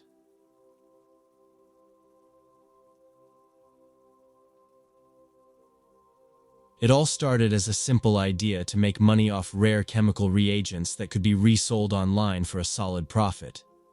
We weren't doing anything crazy, just ordering small batches and distributing them to a handful of steady buyers. Our cramped rental apartment, where we poured liquids into small bottles and packed them up, was always a mess, but we felt like real entrepreneurs. Every now and then, I wondered if this was entirely legal, but Colton always brushed it off, saying, "It's just a licensing thing. No big deal." Over time, we started digging deeper into underground forums, looking for more lucrative deals. That's how we found out about specialized reagents that were harder to get, but sold for way more. Most of our customers were hobbyists, small labs, or tech guys working on niche projects. Nothing about it seemed particularly shady, just people trying to get their hands on substances that weren't readily available. Then one day, Colton told me he'd found a supplier offering an incredibly low price on a specific reagent. "It's used in microelectronics," he explained. "Nothing sketchy, just industry-grade stuff. But the price is insane." He was excited, convinced this would be our biggest score yet. The shipment was already on its way. The package arrived while I was at the small storage unit we had rented. We kept our larger shipments there since it was easier than dealing with everything in our apartment. When Colton showed up with the box, we opened it right there, expecting the usual neatly labeled bottles. But the contents were different this time. Several glass vials with strange markings we couldn't decipher. The labels didn't match any brand we recognized. Colton examined them closely, frowning slightly. "Probably some off-brand manufacturer," he muttered. "Doesn't matter. The buyer won't care as long as the product is good." We didn't think much of it. The deal was already lined up, and the faster we repackaged everything, the sooner we'd get paid. While we were moving the vials into protective cases, one of them slipped slightly in Colton's hand. It wasn't a big drop, just a few inches, but the glass cracked right along the side. There was this faint, almost oily liquid inside, and a tiny bead of it leaked out onto his glove. Colton swore, pulling his hand back fast, but it was barely a drop. It soaked into the glove almost instantly. Without thinking too much about it, he ripped the glove off, walked over to the utility sink in the corner, and ran cold water over his hand. "Feels fine," he said after a few seconds. "Not even a burn or anything." I was half watching him while still packing the rest of the vials into their foam slots. The shipment was supposed to go out the next morning, and the buyer was already getting impatient. We didn't have time to overthink one leaky vial, so we wrapped the cracked one in extra plastic and threw it in with the rest. Colton was already back to taping up the boxes by the time I glanced over at him again. His hand looked normal. No redness, no swelling, nothing. Neither of us knew what the hell that liquid was. The paperwork that came with the shipment was vague, just some reference numbers and the usual nonsense disclaimers. It wasn't until much later that I realized we hadn't even asked basic questions about the product. We were so focused on the money that we skipped all the usual checks. The next morning, Colton looked a little off, but nothing too alarming. He was pale, and when I asked if he was feeling okay, he just said he was tired. We had pulled a couple of late nights getting orders ready, so I didn't think twice about it. By afternoon, though, things changed. He was sweating through his shirt even though it wasn't that hot, and he kept rubbing the palm of his hand, the same one that got splashed. There was a faint, almost bruised-looking patch on his skin, like something just under the surface. "Maybe you're allergic to whatever was in that vial," I said, half joking. He didn't laugh.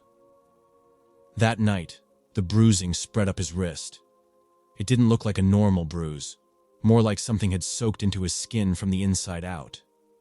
The veins in his hand looked darker, almost like they were tracing some invisible path up his arm. By the next day, he couldn't hide how bad it was. His hand was swollen, his skin was blotchy with weird dark spots, and he kept saying he felt lightheaded. I told him to go to urgent care, but Colton, always paranoid about anything medical, insisted he'd be fine if he just took it easy. But by the afternoon, his legs were shaking just from standing up, and he was so nauseous he couldn't eat. When he nearly passed out trying to walk from the kitchen to the bathroom, I forced him into the car and drove him to the clinic myself. The doctor looked at his hand for maybe a minute before asking what he'd been exposed to. When we said we didn't know exactly, just some kind of industrial reagent, they took blood and ran a bunch of basic tests. Everything came back normal. No sign of infection, no obvious toxins. They gave him some fluids, told him to rest, and sent us home. That night was when things really spiraled. Colton woke up around 3 a.m., vomiting into the bathroom sink.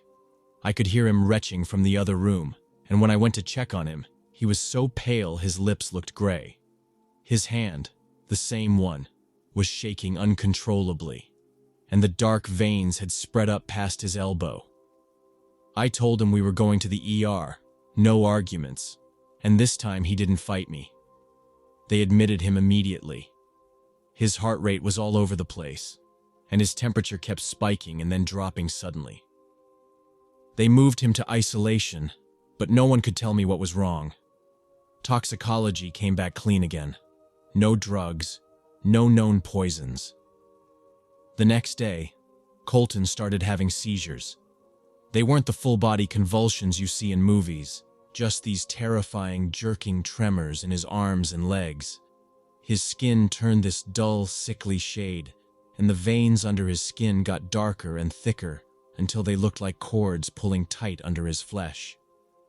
I stayed at the hospital, bouncing between sitting next to his bed and pacing the halls, trying to get answers from the doctors. They didn't have any. Whatever was happening, it wasn't anything they recognized. At some point, between waiting for test results and arguing with the nurse about getting him stronger pain meds, my phone rang. It was a number I didn't know, and when I answered, the voice on the other end didn't introduce themselves. They just said, "You took the wrong shipment." I didn't say anything, just stood there in the hallway outside Colton's room, my back pressed against the cold tile wall. The voice kept talking, calm, almost bored. "That product wasn't cleared for sale. It's got a trace agent in it. Top secret, proprietary. Doesn't matter now. Just return the rest, or you'll both be dealing with more than medical problems." They hung up before I could even ask what the hell they were talking about. Colton was barely conscious by then, slipping in and out of these brief moments of clarity where he'd try to talk, but his speech was slurred and broken. I sat next to him, watching him struggle just to breathe, while my mind raced trying to figure out what we had gotten ourselves into. The doctors never figured it out. They kept him sedated to manage the pain, but his organs were failing one by one. I saw it happening in real time. His skin turning this waxy, almost translucent color, his muscles twitching under the sheets. 2 days later, he died. Not quickly, not peacefully. His body just gave out, piece by piece, until there was nothing left. I kept my promise. The night after he died, I went back to our storage unit, gathered up every vial, every box, every scrap of paperwork tied to that shipment, and burned it all in a metal drum behind the building. I don't know if it was enough. Sometimes I still wonder if someone's watching me, waiting to clean up the last loose end. But I know one thing for sure. Whatever we got our hands on, it was never meant to be sold. And Colton paid for that mistake with his life.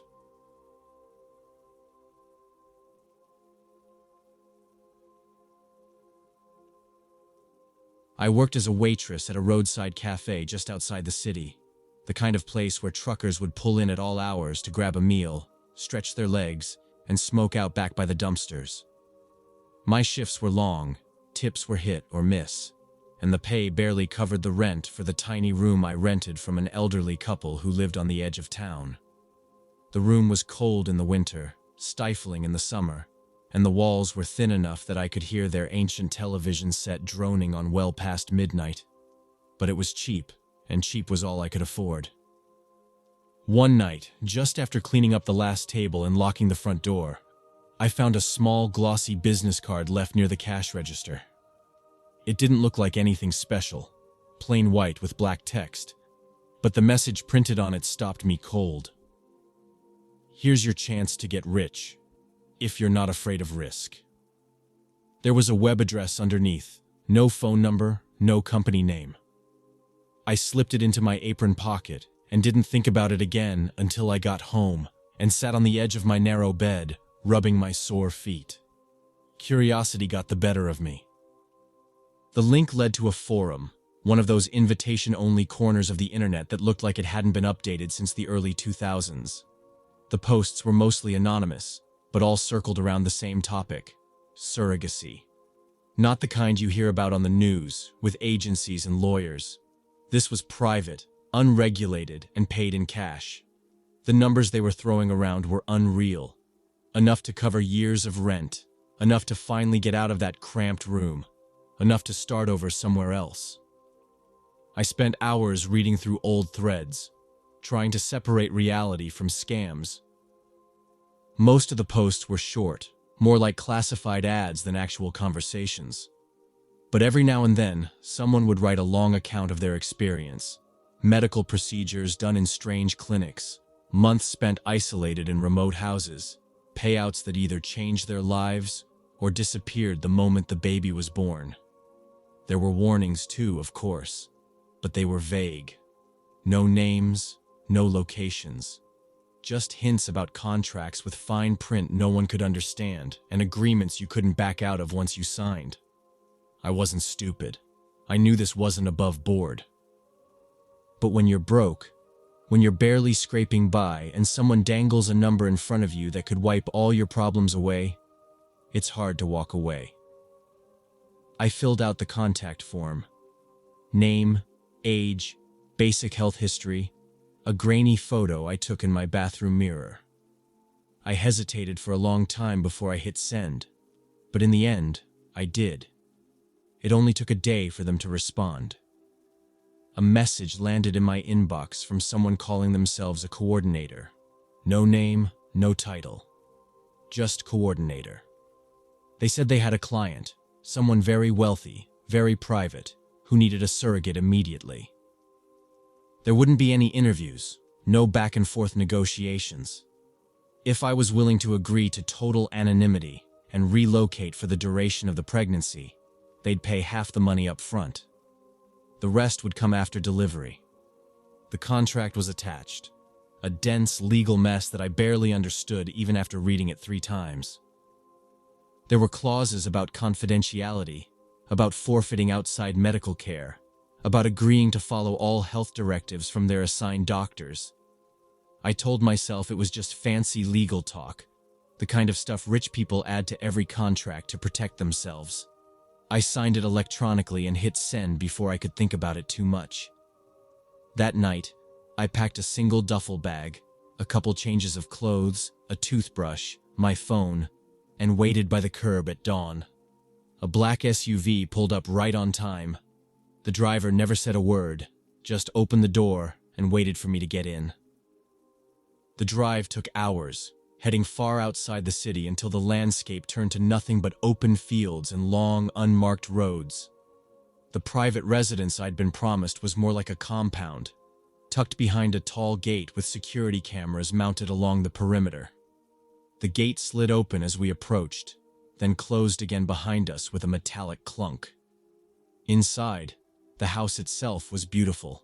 Polished wood floors, wide windows overlooking a lake, a kitchen stocked with fresh food. My room was bigger than my entire apartment back home, with a private bathroom and a balcony. The first few days felt almost like a vacation. There was a chef who prepared every meal, a housekeeper who replaced the linens every morning, even a small indoor pool tucked away in a side wing. The coordinator, who I only ever spoke to through my phone, reminded me to rest, to enjoy myself while I could. They said the doctors would arrive soon to begin treatments, but until then, I was free to relax. It didn't take long for the luxury to feel more like a trap. My phone stopped working 2 days after I arrived. At first, I thought it was a glitch, maybe no service this far out. But when I asked the housekeeper, she just shrugged. "That's the rule," she said, and nothing else. The landline in the kitchen had no dial tone.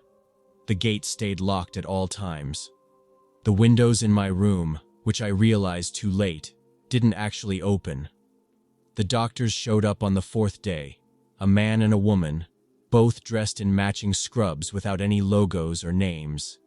They were polite but distant, asking me only the most basic questions before leading me into a small examination room set up at the back of the house. The equipment looked expensive, newer than anything I'd ever seen at the clinics back home. They ran tests, blood work, ultrasounds, all without explaining what they were looking for. The coordinator's voice crackled over the speaker in the room while they worked. "We'll start treatments today. Standard hormone therapy to prepare your body. You might feel a little off, but that's normal." The injections started that afternoon. They didn't hurt much at first. A quick prick in the thigh, a bandage, and that was it.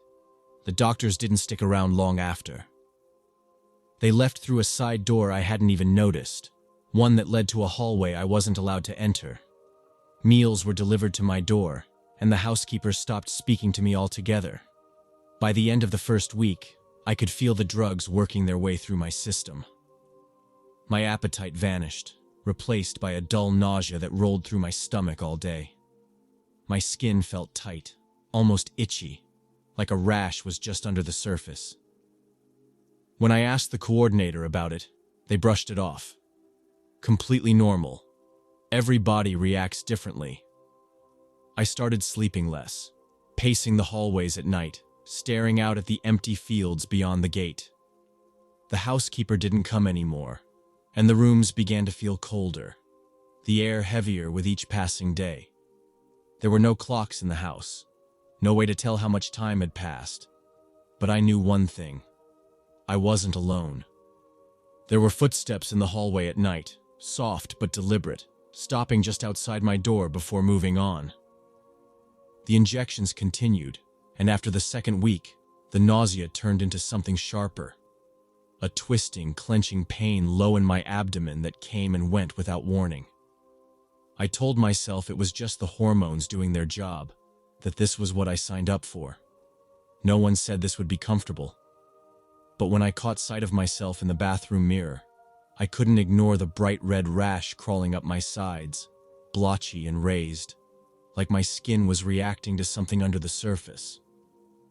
I asked the housekeeper, the one person I still saw face to face, if I could talk to the doctors. She didn't look at me when she answered. "They're monitoring everything. You're fine." I wasn't fine. The pain sharpened every day, flaring up so suddenly I had to grab the furniture to stay on my feet. My legs were weak, and my skin felt stretched too tight. Even drinking water felt wrong, like my stomach couldn't figure out what to do with it. I left messages for the coordinator, begging to speak to someone in person, but the replies were always the same. Mild reaction. Stay hydrated. Everything is proceeding normally. I stopped trying to sleep in the bed. The nights were worse. The footsteps in the hallway came more often, stopping right outside my door and lingering there. At first, I thought it was just the housekeeper checking on me, but when I opened the door once, there was no one there.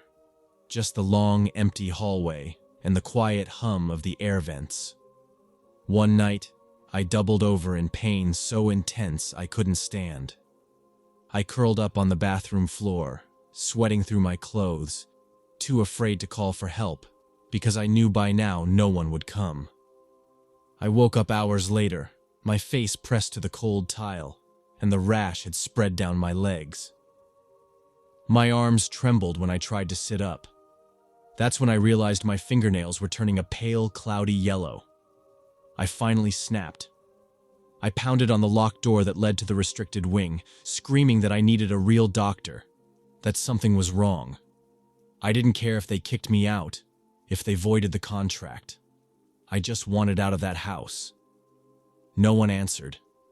I spent hours slumped against the door, too sick to move, until the housekeeper appeared again with a tray of food I couldn't eat. "Please," I whispered, "take me to a hospital." She didn't even look at me. Just set the tray down and walked away. That night, the footsteps returned, but this time, they didn't stop outside my door. They came into the room. I was half asleep, curled up on the bed, when I felt the mattress dip under someone's weight. I jerked upright, my heart hammering, but the room was empty. The door was still closed. The footsteps faded down the hall. My skin felt cold and damp, and I couldn't tell if I was hallucinating or if someone had actually been there. The next day, the coordinator's voice crackled over the speaker again. "You need to calm down. Stress affects the process." I don't remember falling asleep that night. I woke up in the dark, my sheets damp with sweat, and my stomach cramping so hard I couldn't breathe. I stumbled into the bathroom, flipped on the light, and nearly slipped on the floor. Blood, dark, streaky smears of it, trailed down my thighs, mixing with the angry red rash. My legs shook under my own weight. Something was very, very wrong. I pounded on the walls, screamed for help until my voice broke, but no one came. I lay on the floor, dizzy, the pain grinding into me until I passed out cold. When I woke up again, everything was different. I was in a hospital, a real one this time. White walls, beeping monitors, the faint smell of antiseptic. My wrists were taped with IV lines, my stomach swaddled in stiff bandages. Two doctors I didn't recognize were standing at the foot of the bed, their faces tense and unfamiliar.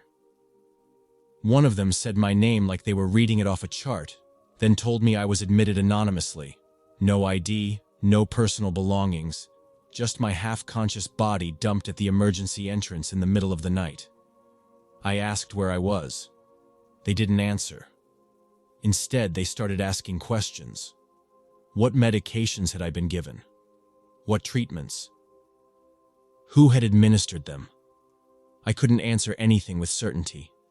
I had no names, no labels, nothing but the hazy memory of injections and blood work from doctors who never told me their names. I told them about the pain, the rash, the bleeding.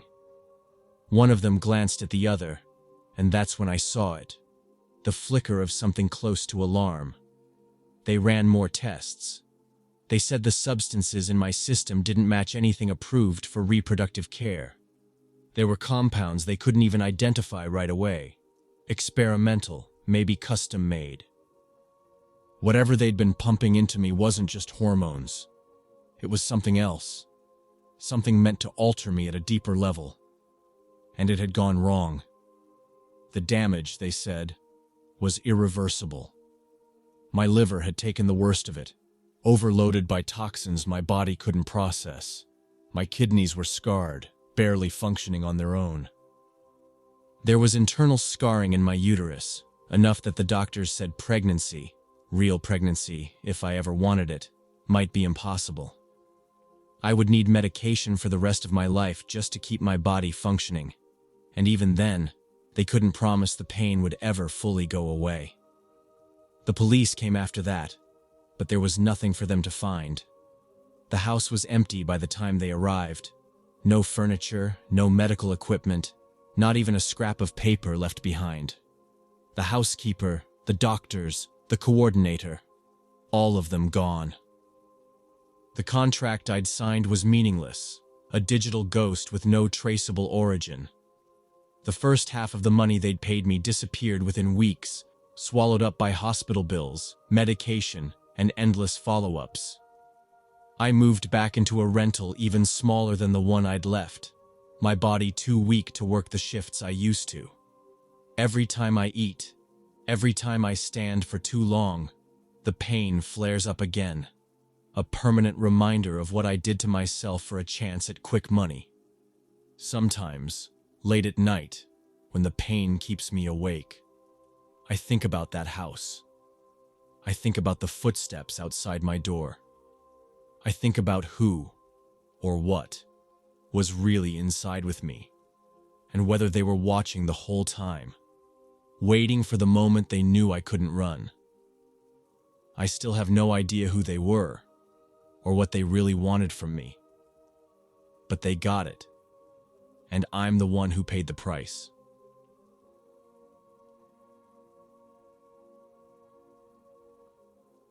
We both worked part-time for a small delivery service to make some extra money.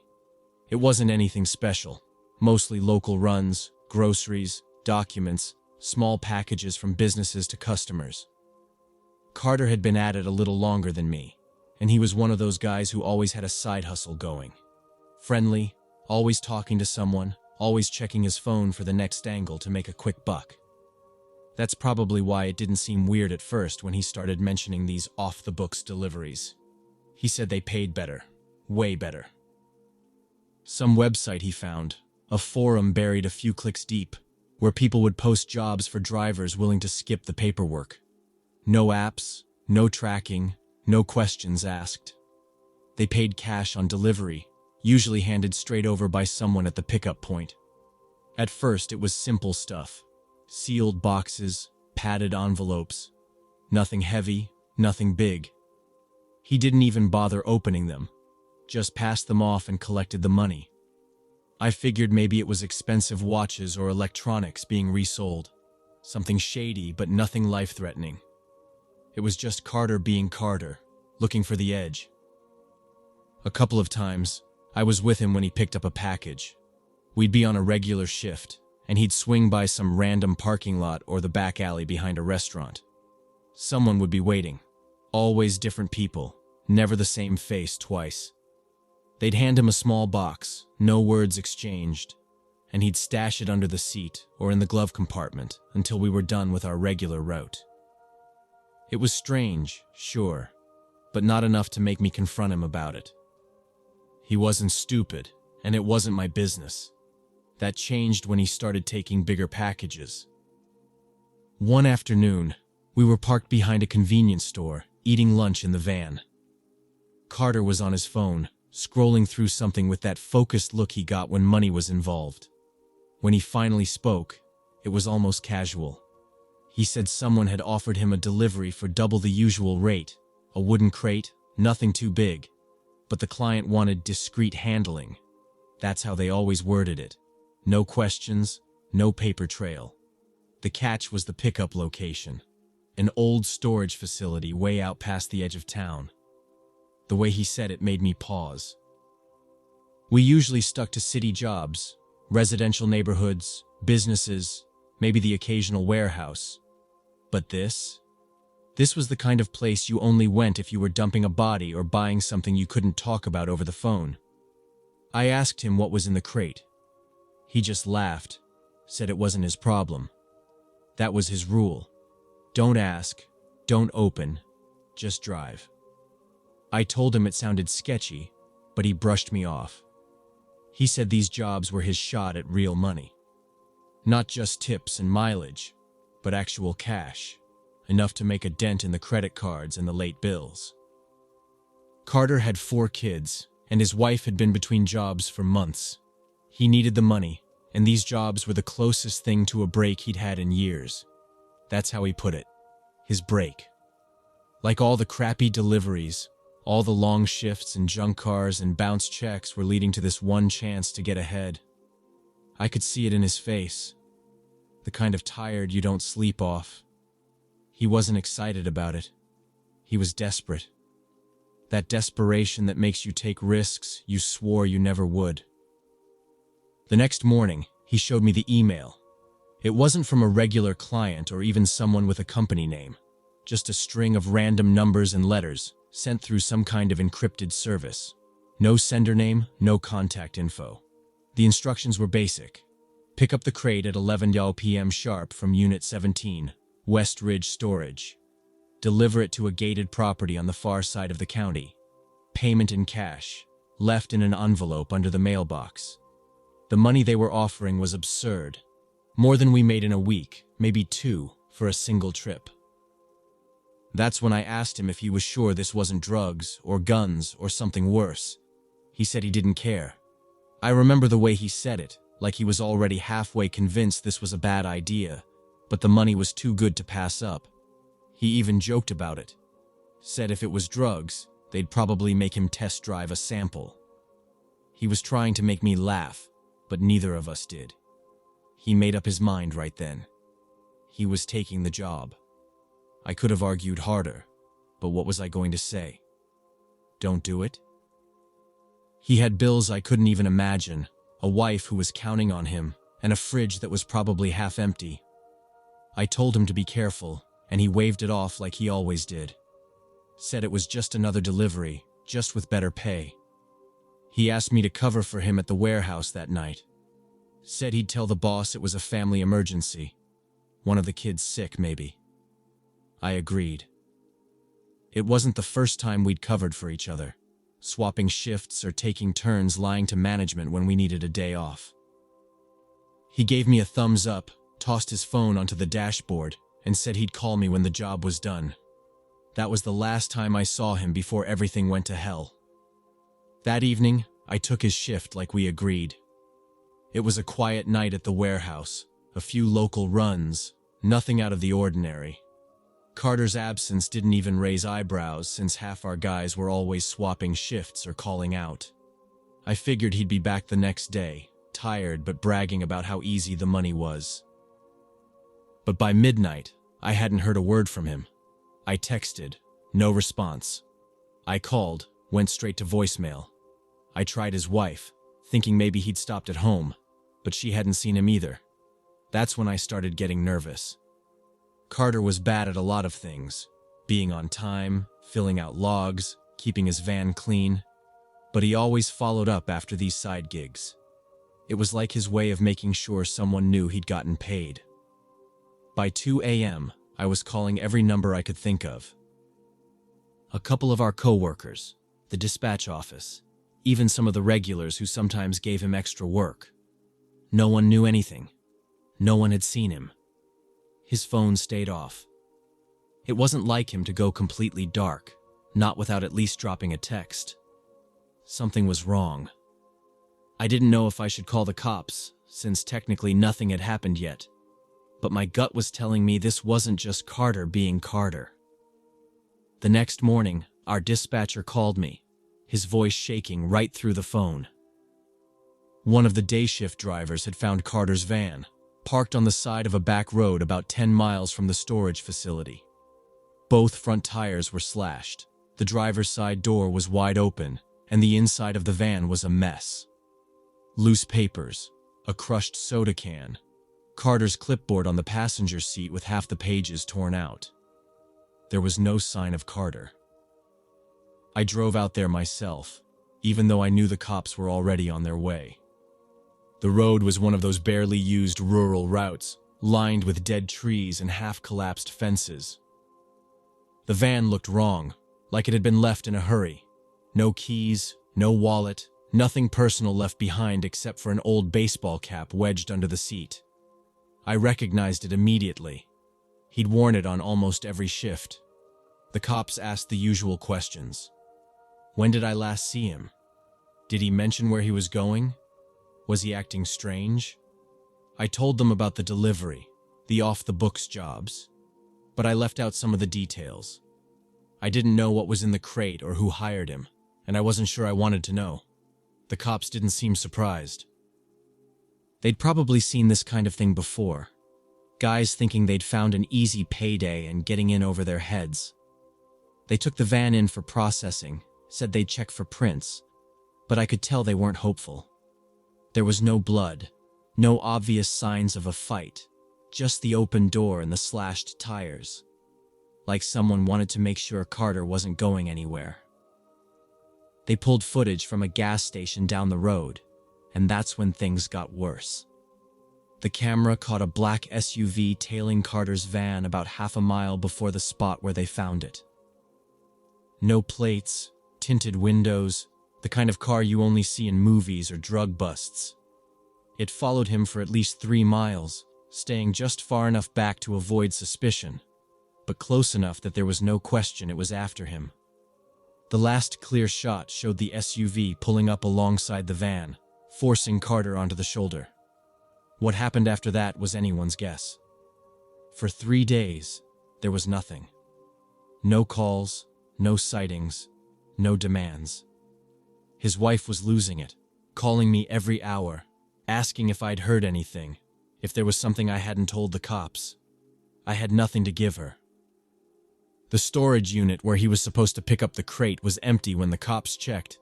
Just a concrete floor and rusted shelving. No cameras, no records. Like the whole job never existed. Then, a week after he disappeared, they found him. It was a hunter who came across the body, a few miles off a logging road, deep in the woods where no one had any reason to go.